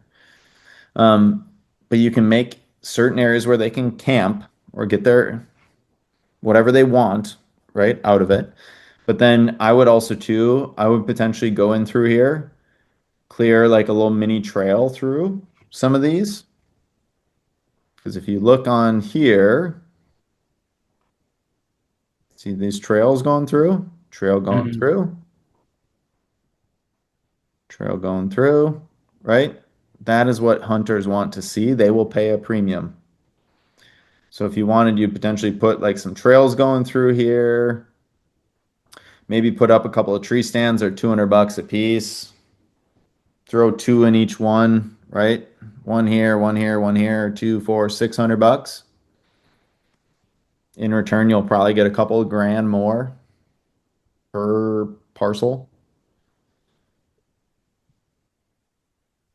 I don't know. That's what I would do. I see this as a hunting property all the way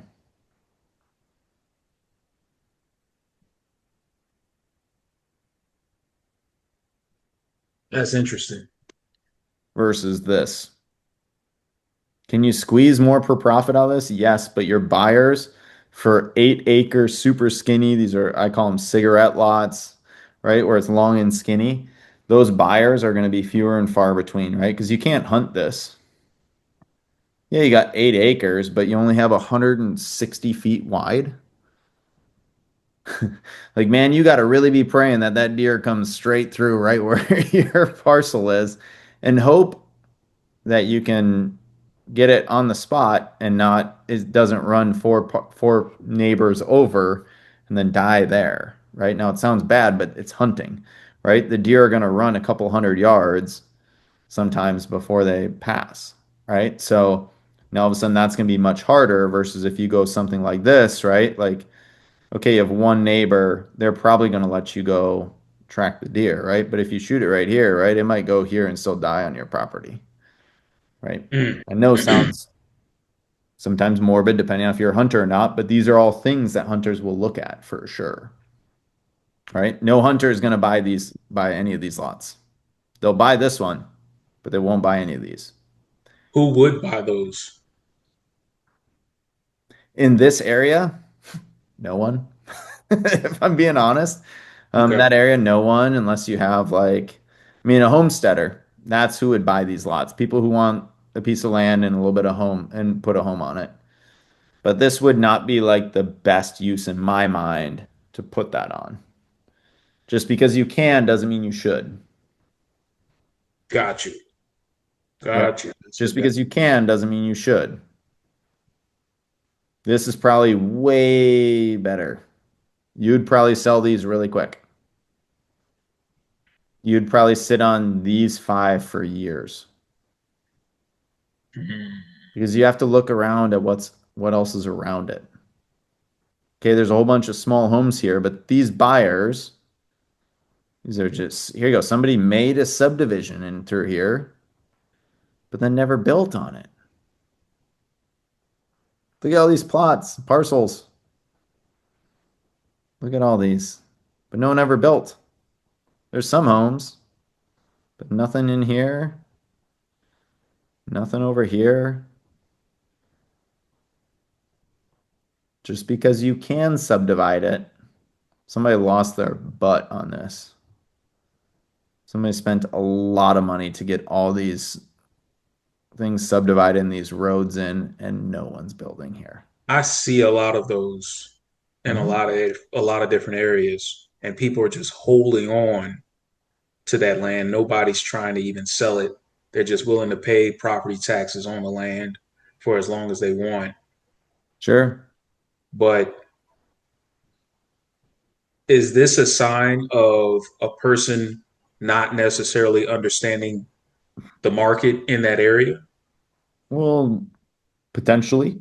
Or somebody who thought they knew the market or said, hey, I'm going to build this subdivision. It's going to be around these lakes here. We're going to have a few dams. It looks like this is kind of a dammed up lake or a dammed up river. Hey, we're going to have a little recreation area in here. You can go paddleboarding and kayaking and canoeing, and it'll be great. right? To like have this, and you can have like a little community center over here that can like go in here and there's gonna be a little swim area, right? And they're gonna think it's all, they have this big dream and planned out area. And then they go and they get all this done, and then no one buys. So Hmm. somebody took a big risk in putting in all these roads, parceling off all of this. Some surveyor did a heck of a lot of work. Poor guy did a heck of a lot of work. And now Is it they all owned just by sit the same here. person, or did you? What's that? No. I was just saying, did you look to see if it's all owned by the same person or not? 'Cause he could have sold all the lots, still made money. Oh yeah. I mean, I'm And sure all these lots are sold. And so, stuff like that. I mean, here's Mark, here's Marvin, you know. It's really hard to know exactly what that was. My guess is that this at one point was going to be a retirement play, right? And they sold this as a retirement community because that happens pretty frequently. Stuff like this. Hey, when we retire, we're gonna go build a house here. Then nothing gets built. That happens a lot, especially in Missouri and Arkansas. That happens a Okay. lot. Northern Arkansas, that happens quite a bit. Southern Missouri, Northern Arkansas, that happens quite a bit. So it can be for a variety of different reasons. So I don't want to like pigeonhole it into one thing, but yeah. Damn. Okay. Does that clear things up or does that just make it even more muddy for you?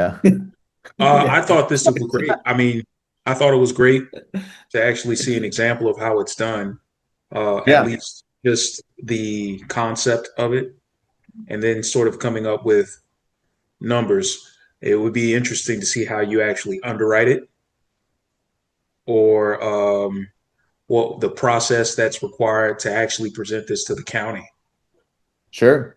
to get Sure, it sure. actually, Yeah.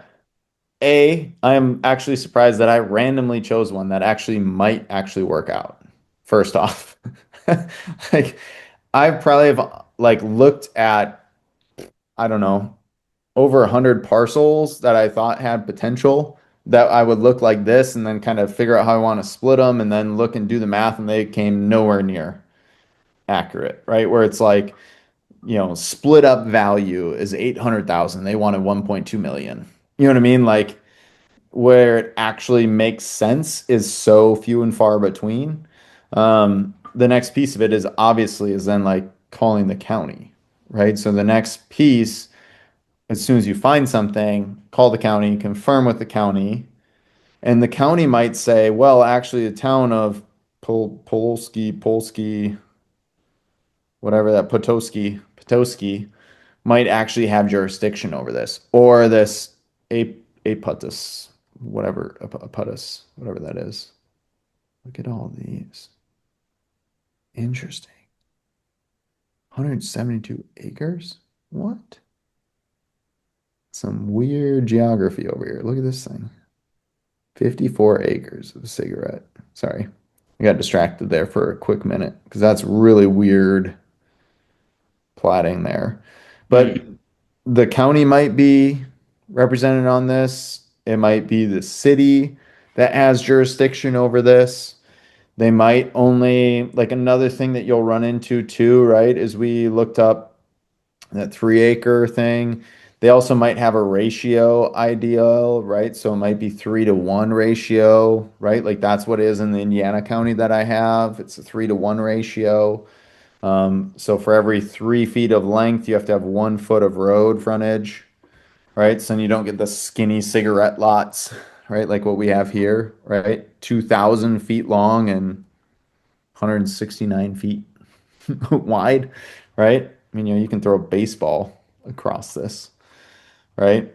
Um, so sometimes they have rules like that. One rule that's like in Indiana that I know is for sure is that you can't subdivide it within the last 24 months. So you can't re-subdivide it. So if somebody subdivided this off of like, let's say they like split this, like let's say this and this was a parcel all together Yeah. and they split it in half here. This is one parcel and this is another. And that happened within 24 months, you can't subdivide it, right? Even So like, further. what's that? So you can't subdivide it even further. It's some states such as Illinois, I know for example, has like a covenant where you can't subdivide it more than once per 24 months. God dog. Yeah. Okay. So once you get into subdivides, there's a lot more nuance that goes into it, right? There's a lot more work, right? You have to pay soil testers, you got to pay surveyors, right? But once you do that, then like you can potentially make more money off of it, Sure. right? Six-figure return, whatever that may be, right? So there's a lot of nuance, but you can also too make a lot more money off of it. Sure. More risk, more reward. I got you. Now that'll probably be a little down the road Yeah. for me, but I If think if that, you find one, Steven, bring it in here. I'd be happy to partner with you on holy crap. Deal. it. Yeah, bring one. Deal. Bring it. We'll figure it out. That you don't have any limitations, or do you have, because not everybody wants to go into a blue state like Virginia, Maryland, you know, that type of Land place. land isn't as red and blue as housing because you have to remember we're not having primary residents and tenants. And so oftentimes the reason why people stay out of blue states is because the tenant laws are more strict. Well, there's no tenants, there's no termites, and there's no toilets. Got Thumbs you. up in my mind, but I could be wrong. But no, I'm totally fine with blue states as well with this because most of the time it's land and it's not quite the same. It might alter our exit strategy in terms of like a seller finance note, right? But normally, if it's not somebody's primary residence, those rules really aren't as strict in a red or blue state, right? So red states, right, a little bit easier to evict potentially people who aren't paying or tenants, right, who aren't paying. Right. Land, it's a little bit more cut and dry. You just kind of, hey, like here's written notice, like take all your things, you got 24 hours kind of thing. And then once it's that, then they're trespassing, and then you have trespassing laws, right? Because it's not like their primary residence. Now, if you seller finance it to somebody and they decide to build on it, and then once they build on it and they don't pay you for it, then you got a little bit more of a rat's nest in there. Mm, Does that make sense? I would definitely say it. Yeah. The other piece of it too is unless they pay cash to the builder, right? I mean, if they technically if they build, how wild is this? If they seller finance the land, which I don't know why somebody would do this, but bear with me. If they seller finance the land, but then pay cash for the house, and they don't pay their seller finance note, I think technically you could take the whole property back. Now, there might be some more laws that apply to it, right? Now you might have tenant laws, Hmm. but I mean, it's a foreclosure, so a little bit different. But anyways, those are very much nuanced pieces. So, Okay. so yeah. But yeah, if you find something, by all means, I mean, I'm happy to, I mean, we'll check it out. I'll give you a little hint on the AI preview. I actually built a whole Subdivide engine, so where I can just plug in the address and it'll do all the comps and it'll do all of this for me. All of Did this you for me. say built? Yeah, I did. Yep, built it myself. Okay. So it'll run comps, it'll for like how it's split. It'll literally like split it like this, or it'll split it like this. Like it'll literally draw out like what's the most profitability, like what's the most profitable and how would it move, and like something like this. Actually, I'll be kind of curious. I'm gonna throw it in once we're done here because I'm curious how it would pull it up versus how I drew it out, knowing that these 20 acres would probably be the best circumstance for it because of the hunters, Did versus you something go like over this this? probably isn't going to do very well. What's Did that? you go over this last the last meeting where you went over the AI stuff? Hmm. Sean, Camilla, you guys got any help on timeline there? We Sorry, I missed the question. Yeah, he's too busy underwriting that parcel right now. No, I need some other final notes I gotta get sent off. But what was the Um, question? I'm happy to answer. yeah, when did I Or go Camilla, over you got it? You were probably paying attention. when if you guys remember when I went over AI and like going over the Subdivide engine that I built out. Do you guys remember that? I can't How remember. long it takes for it to do it for you versus how long it normally used to take you? Yeah. That well Yeah, it that does it does it now like in 20 minutes for you versus the 2 hours it was on oh there yeah. originally. Oh yeah. I If mean, that was your question. no, I No, went over during the call last time when are you talking about when Cynthia was talking about it? Was maybe she on the maybe it call? was the last one. Actually, I think I just posted that one today. Yeah, I did. It's episode 14. If you want it. Here, let me grab the link. Hey everyone, welcome. Let me grab the link. Excuse So me. I'm just trying to connect the dots because when Sean jumped on, he made Yeah. mention of how he was integrating his ability to seek out buyers by doing something with Mhm. Claude, and he Yeah. mentioned that this was sort of like the talking points of the meetings last week. Yeah. So last week we talked about like API integrations is I yeah. think what he's getting at. Yes. Yes. Last week essentially we talked about how I hooked up Claude into like software like what we have here, like Land Insights. I use a Yeah. different software. It's called Land Portal, but it's tomato tomato. It's the same thing. But I talked about it. It's the one that I just posted. It's episode 14 on the YouTube channel. But we talked about how like AI went through it and like parceled it out one way, and we went through and parceled it out, Mhm. and then figured, hey, we would pass on this because it doesn't make sense. And then we went and checked with Claude and how we underwrote it, and it said also to pass, right? So spoiler alert. So if you want to watch the whole hour and 36 minutes, you can do that. But lots of cool stuff in there. But yeah, essentially that's like she brought a parcel like this, and I said, let me put it into Claude. Well, Claude is working on it. Let's work on it. We'll underwrite it, see where our numbers are, and then go to Claude, underwrite it, see where their numbers are, and see how close we were, and see if it came up with a better way to essentially cut up a parcel. And that engine that I built on Claude, that skill, essentially I built it from scratch, and like it's iterated many hundreds of times, if not probably close to 1,000 times now, to try and get it as accurate as possible, to try and get it to where it would know the difference between this and how this probably wouldn't sell these ones versus something like this, and it probably would sell. Right. Mm. So that's what I'm going to check on my own back end to see if it will come up with something like this versus this, and just see what it comes up with and then see what it says just to kind of test it. But there are ways though that you can speed this up, right? So like I can literally, you heard Sean talk about, how it was, um, pulling from, finding County all those records? developers, Mhm. right? Like this, like earlier today, right? How he was pulling from and finding, having Claude find all these developers. Well, you can also pull too and have Claude find parcels on market. That's how I actually found my Indiana subdivide that I've talked about today and previously. That was actually through AI. Claude actually found that one for me.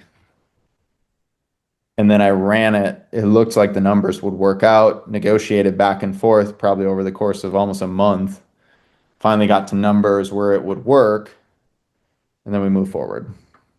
So, so I found the Indiana parcel probably like April. May, probably May, like early May, late April, and then didn't get actually under contract until end of June. And now just in the due diligence period, back and forth, back and forth, back and forth. But yeah, that was all found via Claude. Kind of cool. And Sean, are you using the thing that Sam created for your seeking out developers? No, we were just having a discussion about how to utilize AI in different ways Okay. and just trying to see because I also use what you're looking at on the screen. That's the Land Insights. That's what I use. And they had just came out with an API integration for Claude, like within Mm, the last 2 weeks, kind of a situation. We had actually already been trying our best to bypass and like do screenshots and sharing data and like pulling things into more screenshots and having it understand what we were looking at because it couldn't actually access it beforehand. And so now where it's integrated, it's much easier to be able to kind of put, but you got to keep it on the rails because it can it can waste so much of your like tokens or your AI credits and tokens and yes. whatever. Yeah. Yeah, because there's the same kind of thing inside Land Insights. They charge you for that, and at the same time, you're getting charged for the AI version, and it can get a little nuts. So you gotta like ask me permission before you do any of that. And then, yeah, Tell me what you're doing, and yeah. then I'll approve it. It's actually been pretty good. It does like a lot of like, hey, that will be, 30,000, tokens or whatever. And we're like, hey, wait a second. No, no, no. Let's, and then it Wait a goes, that's a minute. really good call. This is gonna save you. Now we're only gonna be using 1,500. And you're like, oh my God, that. Like, great. Yeah. Yeah. So that's good. I just researched a little bit about what could connect to the platform that I'm using with Claude too. It Hmm. seems like there's an API connection for Property Radar as well. Man, I am behind the eight ball. No, you're not no, behind it. nope. You're Uh-uh. not behind it at all. Just Mm-mm. you have to remember, Sean and I are very much early adapters for sure, right? And I mean, I went down And the I'm like I'm slow, extreme yeah. rabbit hole of like building a subdivide engine that will literally do all the math for me. That's like an extreme example of like AI integration, Okay. right? I would say most people don't have that much. I just found it. I'm like, holy cow, I'm spending 2 hours due diligence on every single parcel. And then when it doesn't work out, I was so frustrated. I was like, oh my God, I just spent 2 hours doing what?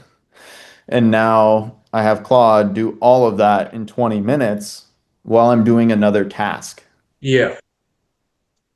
And then I can come back and it says yes or it says no, like pass, right? Like you'll literally, if you watch that episode 14, literally like when you watch that, I even say, hey, I'm gonna put this in Claude, and then we go and we talk all about it. We literally underwrite it, and it takes way longer. And then I come back to Claude, and it says the exact same thing. And we're like, okay, cool. I mean, cool. It's the same thing, right? But however, we're like, man, that whole time, that whole hour, I think that we were talking, or like the 45 minutes that we were talking, right? We got rough numbers, and Claude came up with two different ways to try and cut up the property and give us two different options versus we just had the one option in 45 minutes, and it did that two options in 20 minutes. So, and in my normal day-to-day workflow, I'm off doing other things, right? I mean, I've even set it up too where I have it scan a county and then I go and mow my yard and then I come back and then I review the results, which I think is kind of weird, but like, it just is what it is. So, That's I good. gotta I gotta figure out how to write proper prompts. Like, I don't think I'm really articulate enough when it comes to writing things out. I feel like my brain moves way faster than my fingers do. And Have when you I'm guys heard done, of Jeff Van Cleef? uh-uh.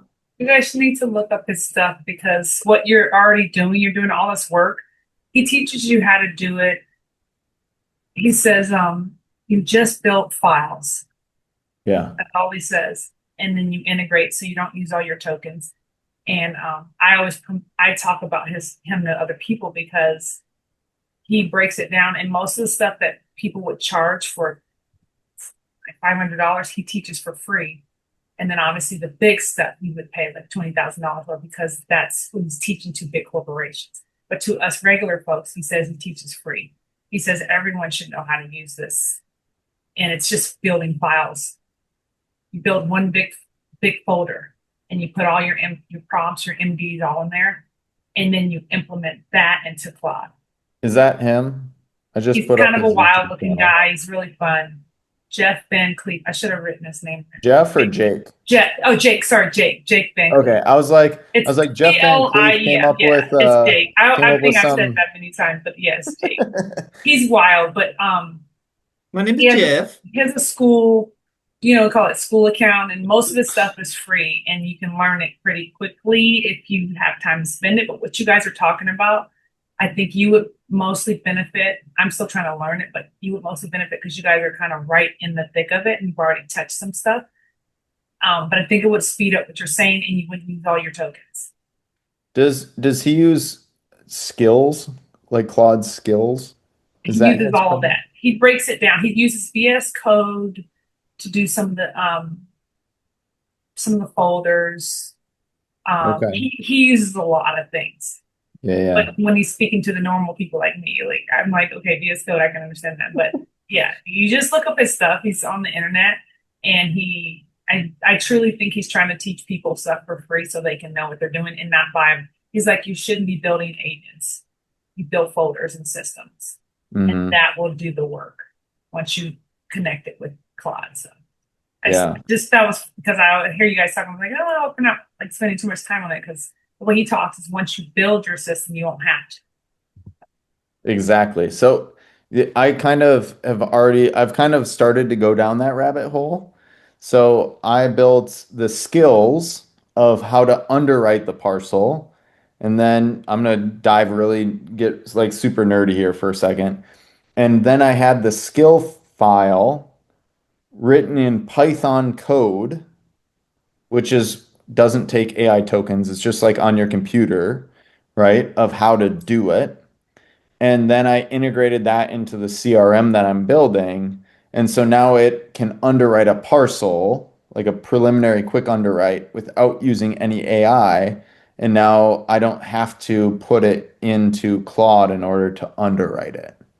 And that's, I think, what you're talking about is like how to build enough code and other things so then you don't have to use AI. It'll just automatically do it for you based off computer code. Is that right? Yeah, and if you go on his Discord, he does have a lot of that stuff already built out, so you don't have to think too much. You can take his is based on his paper he wrote, the ICM, and he broke it down. So then he says you can even take his paper and tell Claude, use this to break down and create a folder, create your builder. And then in his school, he does have some people who've already broke it down very plainly. Just and it's free. Like I said, most of the stuff is free. When you get to the part where you're thinking about paying, you're way beyond. You're on the whole nother level. Like you're a computer now. So you're yeah. Yeah. Full blown. Yeah. Love that. No, that's I could awesome. just I see you with think the tape in the middle too. yeah, must have tape Yeah. around the nose piece. No, that's awesome. Thank you so much for sharing that. That's another rabbit hole that I will 1000% go down. Because I am like deep into this, building my own CRM that will automatically underwrite things and all that, where all I have to do is plug in an address on the website and it will automatically upload it, pass it, or underwrite it, and then I get essentially the kick out of that. Yes, it's good or no, it's not, and then can respond accordingly. So that's awesome. I didn't realize you were building a CRM out of it too. That would be something I would want to do. Do you know who Buck Matson is? Is it Buck Matson or Buck Maston? Can't remember. He's in sub two. So he lives here in San Diego. I call him Smiley because he's just a happy-go-lucky guy. Um, and I like Love him a it. lot. We go to the same gym and stuff. But he went down this rabbit hole 3 months ago. He didn't know anything about AI, and I actually had him come out to not this past month, but he spoke at the sub two. I had him come out and talk about AI and like what's Claude's doing, and he's doing how Mm, he's having it do all the underwriting. He has it in the CRM every morning. It can do the skip tracing for him. It sends out all the cold emails, relationships with mm. agents. It messages all sorts of stuff. But he's built out a really cool thing. So if you don't know him and you're going down that route, he is so happy to have those conversations. He's such a great dude. Yeah, he's actually a fireman, but he just bought his first small multifamily via seller finance, and yeah, he's doing some cool stuff. So Does he have a dirty stash? he sure does. He Yeah, he sure has a does. fireman stash for sure. I'm just He looking him up right does. Yeah, no, now. he's All right, great. perfect. I'm gonna So send him a friend request and message him. yeah, just tell him I Great. said hey. That's fine. I'll be So like, hey, Sean told me I need to talk to you. And he'll be like, what? What does that mean? yeah. Yeah, Sean told me to charge you 5 grand. This is another thing. I was like, a lot of people are probably gonna hit you up about AI since you're doing so well. So you gotta figure out like where your parameters are, you know? Mm-hmm. Mm-hmm. But I know yeah, I had he's really doing somebody. great. Yeah, that's awesome. Thank you so much for mentioning him too. I'm always interested in like meeting more people around that. I mentioned that to somebody about how I can like underwrite all my land parcels like without using Mhm. AI. They're like, "Do you think you could do that for an RV park?" And I'm like, I mean, yeah. I mean, RV parks are so much more nuanced, but so is a Complex, yeah. subdivide, right? So I'm like, okay, Yeah. that's fine. Like you just need to, it just will take a lot longer to iterate, right? Like underwriting a parcel took probably, I don't know, 20 hours of like iteration to like get it actually like really accurate. Mhm. Um, Subdivide probably took like close to like 50 hours for it to get like really like close and accurate. And I'm still continually working on it, and I'm like, man, RV park, that's going to take like 100 hours with, all the different nuances of an RV park. But I don't know. I mean, all that stuff though, totally feasible. I think that's where it's going to go is that AI is going to be your like how to write out that code, how to write that Python code, how to write out like how to create something on your computer, and then you're gonna pass it off to a website or a CRM or something like that, and it's gonna be able to just like go ahead and do that process. Like you're only gonna need AI for like the actual like doing of the task, not like the building of the task, excuse me, not the doing of the task. So building the task, then you're gonna push it off somewhere else. That's my thought process, but I could be wrong. Did you guys get like a Mac Mini or anything like that just to put Claude onto versus like your personal computer or anything like that? I haven't um thought about it. Thought Yeah. about it. The It's a one little piece. late now, but yeah. Well, I mean, kind of not really though, right? So like, I looked at that versus like hosting on a virtual server. Well, the thing I like about a virtual server is like what happens if the power goes out and you're like out of town and now all of a sudden you need somebody to go in there and like physically restart it, right? Like that virtual server is gonna be like done, right? Like somebody's gonna do that like instantaneously, Yeah. right? If it needs like a full like boost, or say your power goes out, right? A virtual server will always have backup, right? So how I see it is, man, for $7 a month or $5 or $4 or $5 a month, I think I can do a virtual server. And I'm like, sounds like a lot of months before I'm gonna make it up to a $550 Mac Mini. You know what I mean? Yeah. I'm gonna have a lot of months before I get to the price of a Mac Mini. And I would rather just code it into a virtual server, like have it coded into a CRM my own CRM that then sits on a virtual server. Personal preference.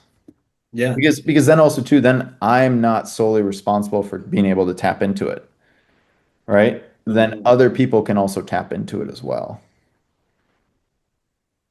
So No, that's good thoughts. yeah. Do you have a Mac Mini? No, just got the No? old laptop. I was just debating it, but Yeah. yeah. Steve, do you prefer Steve or Steven? I answer to both.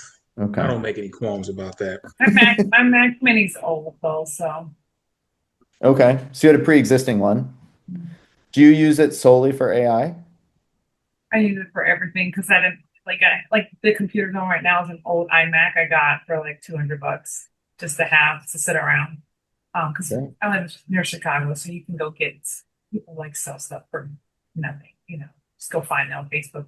But I bought this other one new a while back, and it's still holding up. So I'm like, I have to figure out where I'm committing to this thing or that Mac, Mm-hmm. the Mac Mini, or Love it. Mini. So Love we'll it. see. See, this went from a land talk to an AI talk, but that's fine. I'm You all liked about it. it. Yeah. I I'm mean, all about it. it's been all the rage. I can't go to one space in the sub two community right now where isn't at least one person specializing in AI, Claude, some new script, some new prompt, finding out ways to do things in a way where they're not having to almost do anything. Uh, it's about time that I catch on just as much as everybody else is, or else I figure I might be left behind in the dust. So Uh, I figure it was a perfect segue, man. yeah. Honestly, like, see, the best way for you to go about like learning AI, just go mess around with it. Just go ask it questions.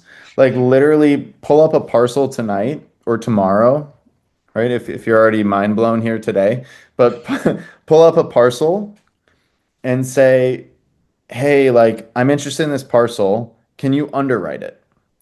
And just see what it says. And then go on Zillow and kind of like manually comp, kind of like really quickly, like how we kind of manually comped it, right? We just looked like how it was sold and all that. And also too, I'm gonna plug my YouTube channel one more time since I'm able to here, all right? But essentially, we've talked about comping like a boatload about how to manually comp stuff. Go back and watch one of those. You'll see how to manually comp stuff more in depth. Go and manually comp it and then have Claude underwrite it. And then say, hey, Claude, I got numbers closer to this. How did you get numbers closer to that? Mm-hmm. And it will literally explain it back and forth to you. And you'll get to a point where, like, oh, I was off, or no, Claude was off, right? And just tell Claude, like, hey, tell me how you got that number. Tell me give me the links to all the solds on Zillow that you got this from, or whatever it may be. And literally just go iterate back and forth and just like mess around with it. And like that's how you start. And then eventually what happens is one thing will lead to another, will lead to another. And before you know it, then you'll start building out skills and you'll start watching YouTube videos, going down the YouTube rabbit hole about skills and how to optimize tokens and MCPs and APIs. And you'll start talking all the lingo and you'll sound like a pro when all reality, I have no idea how to code. Like Mm. literally zero. It all looks like total chicken scratch to me, right? My background's medical, right? Most people see medical terminology and they're like, I have no idea what this means, right?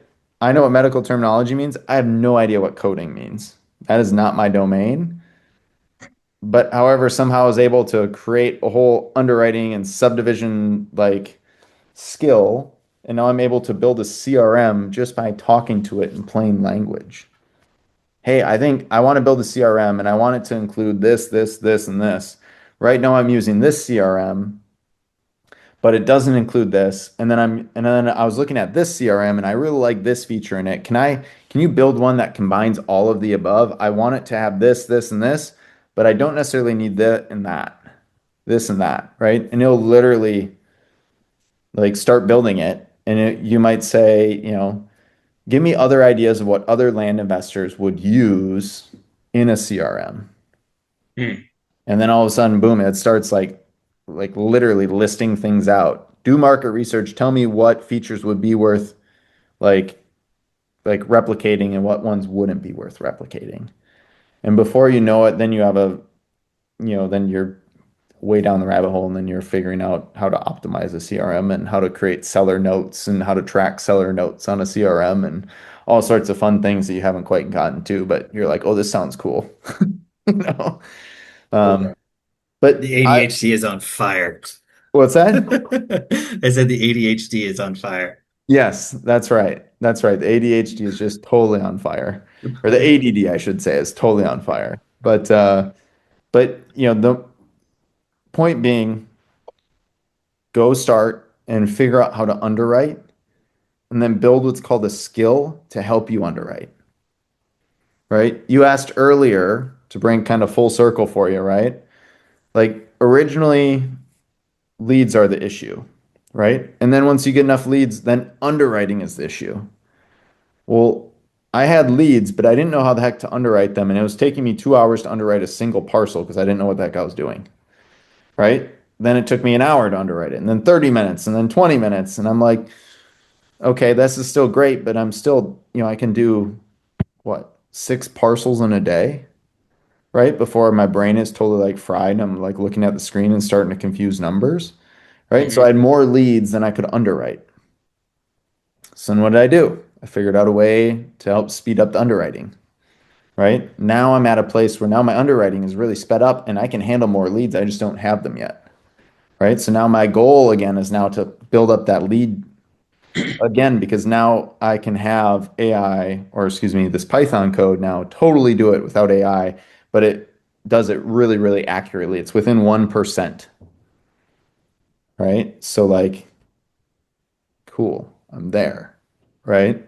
But it's just one of those things though that it leads is your first hurdle that you have to overcome. Then you go to, okay, cool, I have so many leads, but I can't get to them because I can't underwrite fast enough. Okay, cool. Then underwriting is your like hurdle, right? And then once you get underwriting, you're like, okay, cool. I have leads and I have underwriting, and now I need a closer or I need to close on the contracts.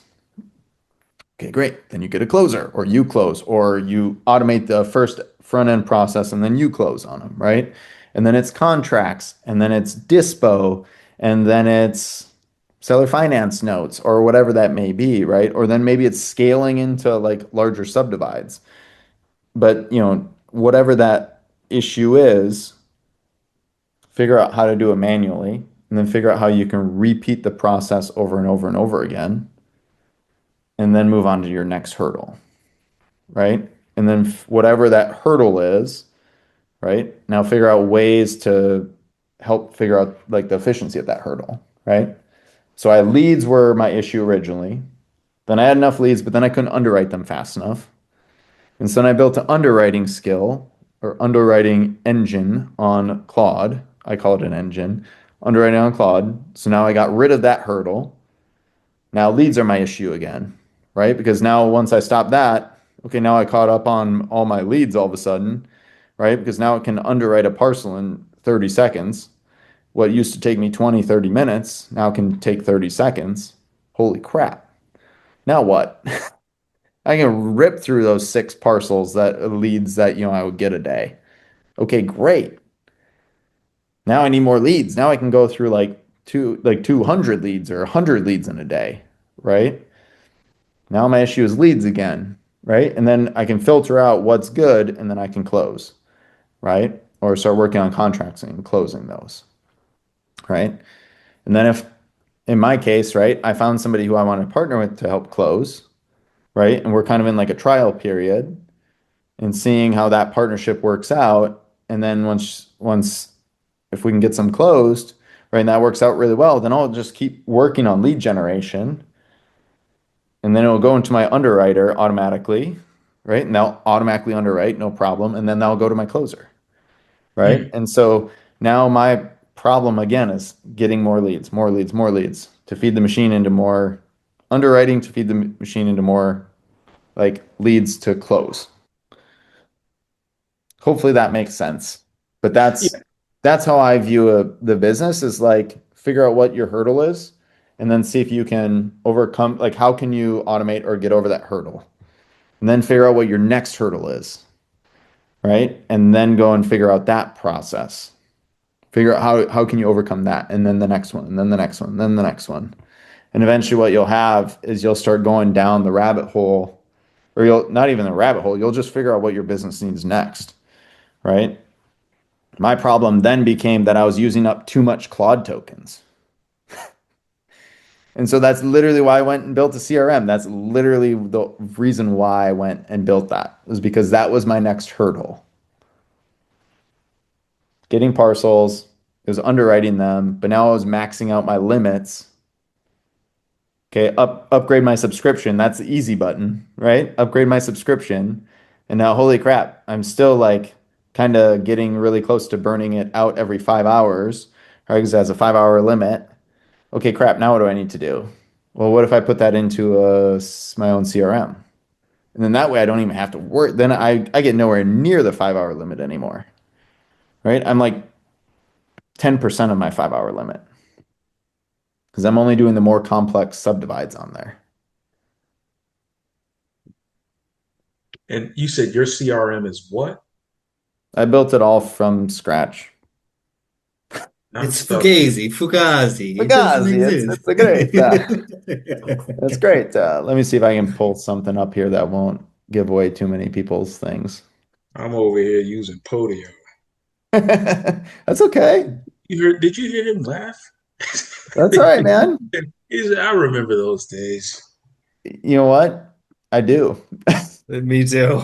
I do. I It's do. only up from here. It's only up from here. Yeah. Well, it's not reloading for me. Oh, it's because I was in the middle of doing an update. Um, but yeah, I mean, so you just figure out what your biggest hurdle is right now. If that's leads, or if that's underwriting, or whatever that may be. It sounds like it's probably leads, right? No, leads aren't a problem. Buyers are. So do you have like 15 under contract that you can't sell then? I don't have any under contract that I So can't. leads are still your issue then. Yeah. Oh, that's what you mean by leads, not having them Mhm. under contract. Mhm. Okay. Because if you want to find buyers, you got to give them something to sell. You got to sell them something, right? So you have to have it under contract in order to be able to sell it to them. But You know what I'm doesn't that saying? mean that you need to first have an understanding of their buy box first? Because if you're going to go forward with creating a contract, you would want to at least have an understanding of what their numbers already are. I'm going to stop you real quick. Small volume business, larger acreage business, less volume. What side are you on? Red pill or blue pill? Oh, Yes. hey, look, ah, So Steve, let me put it this way, right? Your thought process is still on the volume business. okay. I So guess, when you start talking about buyers, right? You're talking about infill lots and okay. developers, right? Hmm. And that's totally fine. If you want to go down that volume business, do it, right? And stick with it because whatever you put in your pipeline is whatever you're going to get out, right? Hmm. So if you want the quick hits, but the repetition and volume and hunting for other people's buy boxes, do the volume business. Yeah, Sean said choose your heart. Exactly. Right. So that one. If you want larger acreage, remember how many different buyers you have?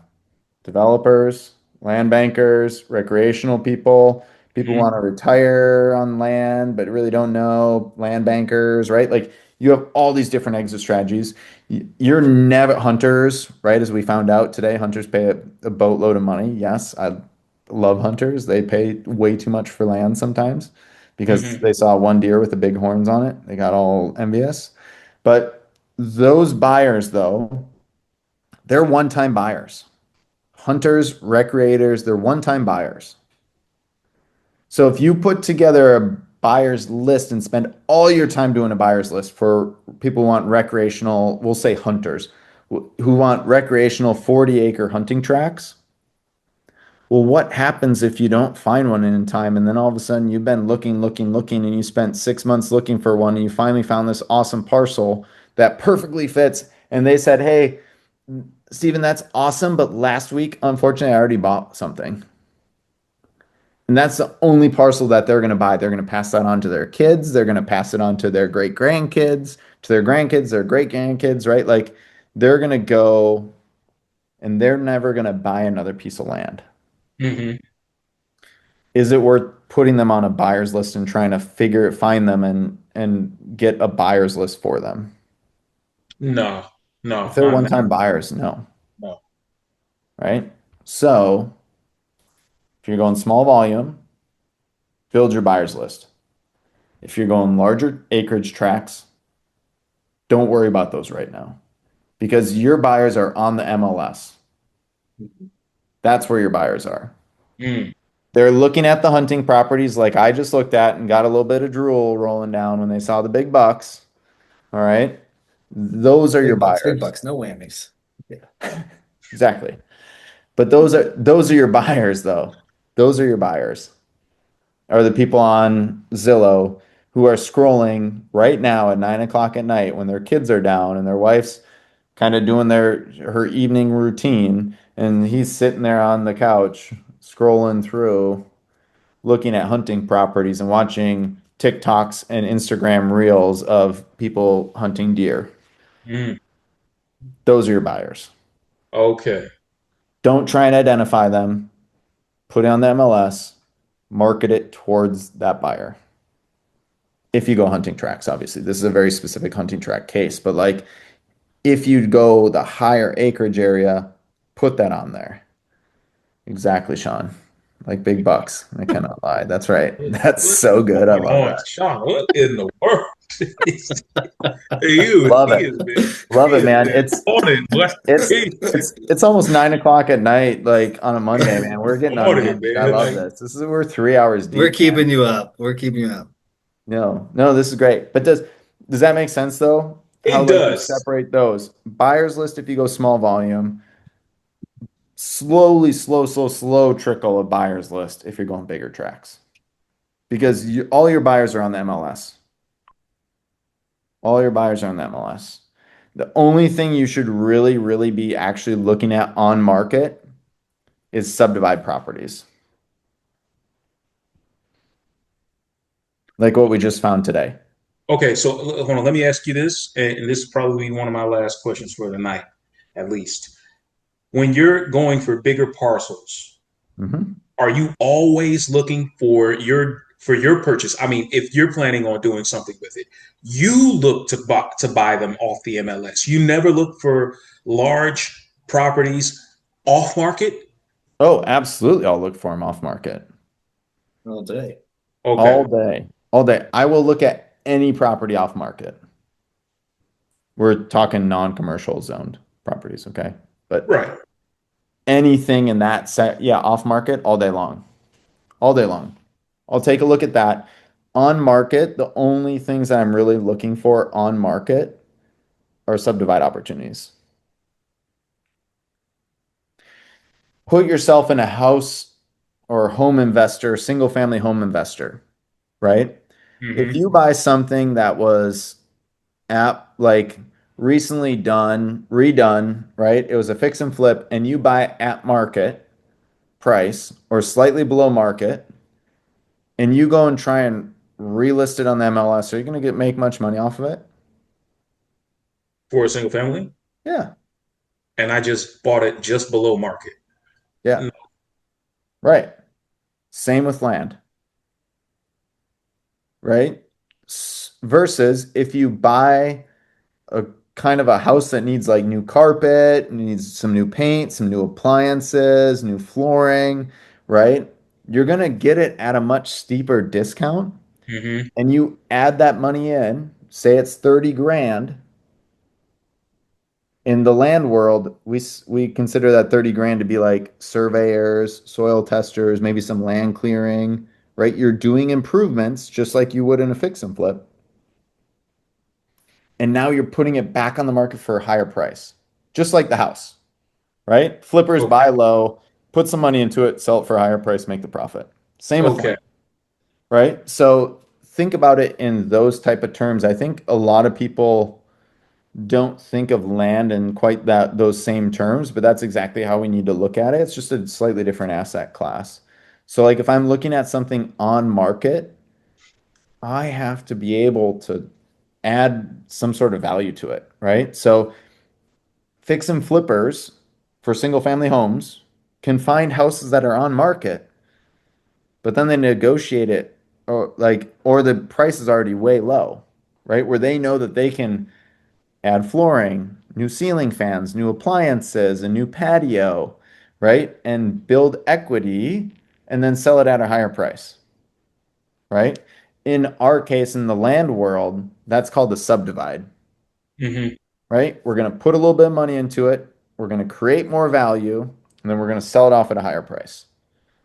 So on market, you have to have some sort of value add proposition that makes sense. Like you have to have enough profit margin that it makes sense for you to take the risk on it, right? Versus off market, you still have to buy it for the right price, right? You still have to buy it for a decent price off market. It's just a lot easier because all the piranhas aren't circling in the water. Got you. That Yep. was good. That was a good explanation. That's perfect. That was perfect. Are you officially mind blown now at this point? All the info that we've plugged into you here tonight.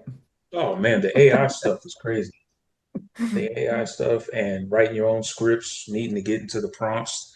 That's a dream right now for me. That is really a dream. But Start tomorrow. Start tomorrow and go under find a Zillow property, find a land property, piece of property that's a land, and just go and underwrite it. That's literally all I did for probably the first like 30, 40. I took one property per day. I mean, I had other people too who wanted to comp it as well. And if you want to send one in, if you have questions, Steven, and you want me to double check your work, send it over. okay, Even if it's on market, like we've done plenty. I mean, you can also go and check on our replays and like go and check, click onto one of those, just pause the video, go and underwrite it, and then watch how we comped it, and then see compare your results. I can do that. That Yeah, that's cool. do that one per day, and in probably 2 weeks, you will be better at land comping. Actually, do like 2 to 3 per day if you can. You'll in 2 weeks you'll be better at land comping than most people. That'll be good. I mean, the comping isn't going to be the thing that sort of breaks me. It's I like you have an appreciation for doing things in efficiency, time, getting your time back so that way you have time to do other things. Just hearing you speak about what you're doing when it comes to AI and everything else.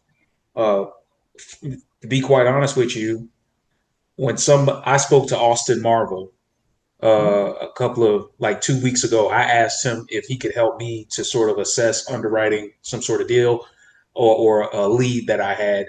And one of the first things that he said was to ask Claude. At that time, I thought he was talking about somebody on his Facebook group. So I went to Facebook, started looking for some guy named Claude. I had no idea what he was talking about. And come to find out, somebody told me Claude was a platform. I said, oh man, oh wow. That's awesome. That's so good. That's such a good story. So good. That's a I love soundbite that. right there. I love that. That's sad. That's sad. 2 weeks ago, I didn't know who Claude was. Okay. All right. But No. yeah, I'm Well, catching. you're on a fast track to learning a lot. Like, Apparently, yeah. yes. Show up here, man. You'll learn so much. We go over so many different topics and all that too. So, and also too, the more questions you bring and the more parcels you bring, A, it's personalized help, but B also too, then you can learn so much more. Yeah, it sounds like it. Uh, there isn't there aren't too many communities that are like this just for doing land. So I got to thank you for at least having this as a platform. Yeah, of course. Otherwise, I mean, I appreciate Joe McCall and everybody else, but it's great to have a particular niche where people have a passion for this and you're doing it for free. It's a little unique, very unique. Knowing, Like and subscribe. like and subscribe. Yeah, yeah, I got Like you. and subscribe. I No, definitely. the main reason being is, like I built out an orbit program that is now like a step-by-step ladder for people to like get their first deal, get their second deal, third deal, and eventually then they can do the whole dang thing, right? Or, you can get a portion based off how far you get, right? If you need a capital partner, then it's a certain percentage, right? Or if you need everything up to that, you can get a certain percentage, right? And so like the goal really is to build like partnerships and relationships where like, Steven, I want you to do land, right? And if you need a funding thing or you don't know funders, right? Because eventually you will run into that hurdle where you can't find funding for something. You're like, dude, I got this great parcel, but I don't have funding for it, right? Great. My goal then is to be that person who can help you fill that void. I make money, you make money, and we get the deal done, right? Versus a deal dying in escrow or whatever it may be, right? Mm, Or dying in a contract phase or dying wherever it might be, right? So, yes, labor of love. Yes, a lot of time. Yes, I learn on these as well. And maybe occasionally I find my own subdivide randomly out of the blue that might actually work. But that's kind of where I get the value. Plus also too, I meet cool people and like I learn new things, right? Like Sean taught me something new today about, how to look at like building a buyer's list. Like that's a great tip on how to build a buyer's list, right? Camilla gave us, what was it, Jake Van Cleef, right? Like awesome. I never probably wouldn't have found him for a long, long time, if ever, in my algorithm, right? mm. He probably isn't in my algorithm and he probably wouldn't be. However, maybe with all the AI videos I watch, but you know what I mean? Like I get value out of that too. So the whole goal is to help people enjoy, meet cool people, and also to like figure out different ways of how to do land and how to just constantly improve. So Sweet. sweet. Anyone else have any more questions now that we're rolling on like 3 hours? Thank you guys for hanging out so long. I just wanted to go back to the beginning when I showed up and Steven was like, "Whoa, you got like 2 hour like video," and I said, "Just wait, dude, just wait." Just you wait, man. Record Yeah. long, 3 hours, baby. Am I Yeah. the furthest like West Coast time zone being in California? I don't know where everybody's I at. think so. Camilla, where are you? Well, Chicago, I think. Chicago area. you're Chicago? Where in Chicago? It's a little village called Park Ridge. Parkridge? Is it where from Chicago is it? 13 miles from downtown. Oh, cool. Nice. I need to figure out if I'm driving down to Indiana or if I'm gonna You should fly. drive. I'll tell you why. So my daughter had to get some work on her car, and we have a friend that does work basically for pennies on the dollar. She had a bunch of work, so we drove down, and we would have taken the highway, but like we needed to go slow because her car needed some work. So we took all the back roads and we drove through Newton County, that whole little area. Really? I don't know what town it was, but I just paid attention to where I was. I was like, what's that heck? I was like, oh my gosh, it's a small world. So I've been here. yeah, Hey, we've talked about this. yeah. Yeah. Yeah. No, I need to figure out if because I live in Minneapolis, right? Okay. Just outside of Minneapolis. And I need to figure out if I want to drive. I think it's 8 hours drive. Or if I know that's like on that edge. You're like, do I Yeah. drive? Do I fly? Do I drive? Do I fly? I don't know. Maybe like fly to a certain area and then drive some of it. I was trying to figure out if I should fly to like South Bend. South Bend, that small little airport. I've been there too. 10 gates. 10 gates. I like And Big that. Breeze Airline is there. Like, I don't know if you even can get there. It's like $100 to get there. What is it Big called? Breeze Airline. Breeze? Look it up, see if it flies from you. My I think I paid am I $100 gonna to go to Fort like be Lauderdale. alive Fort on three? Lauderdale? No, no, no. Orlando. Orlando.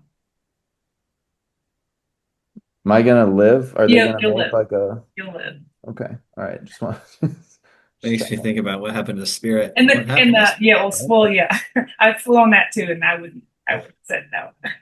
Then I've the flown air too. they have they have rental cars right outside. Like you literally get off the plane and there's the rental cars. It's that small. Best airport I ever went to. I lived in Fargo, North Dakota for 3 years while I was in PT school.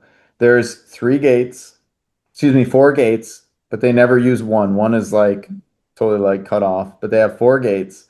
The same person checks you in, like checks your baggage, helps you through security, and then also too boards you onto the plane.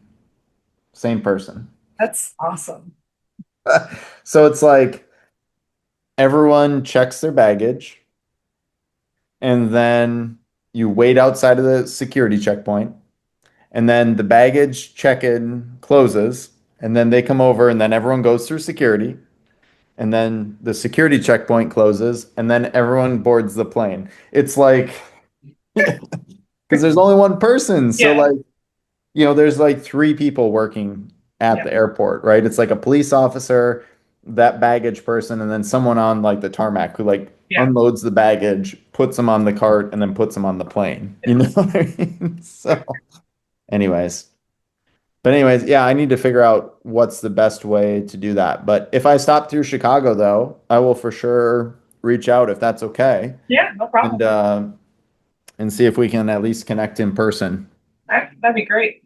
Yeah, maybe I'll see too if I can get a few other people I know from Chicago and maybe we can talk land. Okay, that'd be awesome. That's game. Sweet. Sean, you're welcome to Is come up to Chicago and talk land with us if you want. uh, I'm And you, flying to Steve. Boston this week, actually. So I'm flying Okay. out on Thursday, and then we're driving up to Maine, Oh, and then back down through Boston, and we might do the Cape. I'm not sure. We'll see if we have enough okay. time. Love it. But yeah, does Rhea Campbell live in Chicago area? Yeah. I mean, that would be a great connection. Like That's that'd that be that's kind of what I was thinking of when I was thinking, yeah, let's see if we can get a bunch of land people. See if I can yeah, get Rhea. If she's in town, I'm sure she'll be game for it. yeah. So Maybe I would do a stopover. maybe we'll stop in. Yeah. Just for a quick like face-to-face introduction, you know? Yeah. Yeah. Stephen, where do you live? I'm in Maryland, right? Maryland. Okay. I'm in Maryland. Nice. Love it. DMV area? Yeah, so I'm right outside DC. I'd say about a good 10-minute drive. Oh, National Harbor, MGM Grand, all that beautiful jazz. you're not far at all then from DC. Mm, You're close. yes. Oh, Nice. I just think traffic. That's all I think about over there. It's not that bad. You get used to it. Says a San Diego guy Yeah, fair enough. who's like, Yeah. this is a San Diego guy. Like, Well, we went to DC and I just saw like all the traffic and I was like, okay, this is pretty bad. Like, yeah. I mean, we do get a lot. We got, we're 6, 7 lanes deep, so you can Oh wow. Yeah. You may only get four over here. yeah. yeah. Only four. Six. Yeah. Well, Oh. Chicago has some traffic too. Don't get me wrong about that. Minneapolis for about an about 2 hours every day has traffic.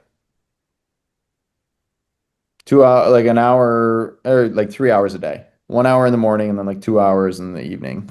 But other than that, it's pretty easy going. Not too bad. But awesome. Well, thanks, gang. Thanks for hanging out. 3 hours, 15 minutes, new record, y'all. Good work. Good work. Thank Stevie and you. you. So there's one more requirement. Camilla knows. Sean knows. Subscribe. Screenshot. Screenshot. We gotta take a photo. Oh. Yeah. Yeah, I know. I know. Make sure your hairs are okay, make sure everything looks good. All right. Yep. Perfect. Oh, I should have screenshotted you when you were going like this. That would have been great. Should we all go like this? Let's do it. Love it. Thanks, guys. Got it. Got it. Gotta take the photo, and now you know what we do. Now we post it on Facebook on the Sub 2 page, and then everyone gets all jealous. So that's what we gotta do. That'll work. Yeah. Awesome. Cool. Well, thanks, gang. Thanks for hanging out. We'll we Thank you. probably won't go 3 hours on Wednesday because I got other things to do. That's in the middle of the day. But if you guys want to hang out again on let's see here, Wednesday at noon Central. So 1 p.m. for you, Steven, and I don't know what time it is for you, Sean. 10 a.m. 10 or a.m. something like that. Okay. There you Yeah. go. 10 a.m. Yeah, on Wednesday, and then we'll do it again on Friday. But cool. Steve, bring a parcel, man. Bring a parcel on Wednesday. All Come hang right. out on Wednesday, bring a parcel, and we'll underwrite it and try and subdivide it. Try and Hey, find a parcel for subdivide. We'll do it. I'll probably do this on Friday because I still got the 9 to 5. Ah, all right. All right. Friday, I think, is early in the That's morning. early. It's 9 a.m. So So it'd be 10 that's a.m. for you. That's not too bad. Can you swing that? What do you do for your 9 to 5? So I'm an electrical engineer. Oh, I sweet. You're an EE. Yeah, Nice. so I Double do. E. hmm It's funny enough because I went to school to become a structural engineer, and at the time that I got a civil engineering degree in the background, architectural with a specialty focus in structural, and nobody was willing to hire at the time that I got out of college because of the economy at the time. I mean, Really? basic entry level positions at that time, they wanted people with 5 years minimum experience. So I had to go with what was available, and electrical was Wow. that. Hey man, you're smarter than me if you an EE man, I'll tell you that. Eh, you're in the medical field. I have to say that's a little bit better than what I'm doing. Ah, it's just humans. They're fine. You can predict them really easy, just like circuits, right? Oh Predict yeah, humans really easy. absolutely. Yeah. It's all its own challenges, but sweet man. Well, come on back. Come on back. And Camilla and Sean, you guys are regulars. Appreciate you guys. Thanks for coming in. And we'll do it again on Wednesday if you guys want, or Friday, whenever you guys can join. But we'll do it Wednesday and Friday, Monday, Wednesday, Friday. We'll be back. Okay. So Great. cool. Really Thank appreciate it, you. guys. cool, Thank man. you. Yeah, see you guys. Have a good night.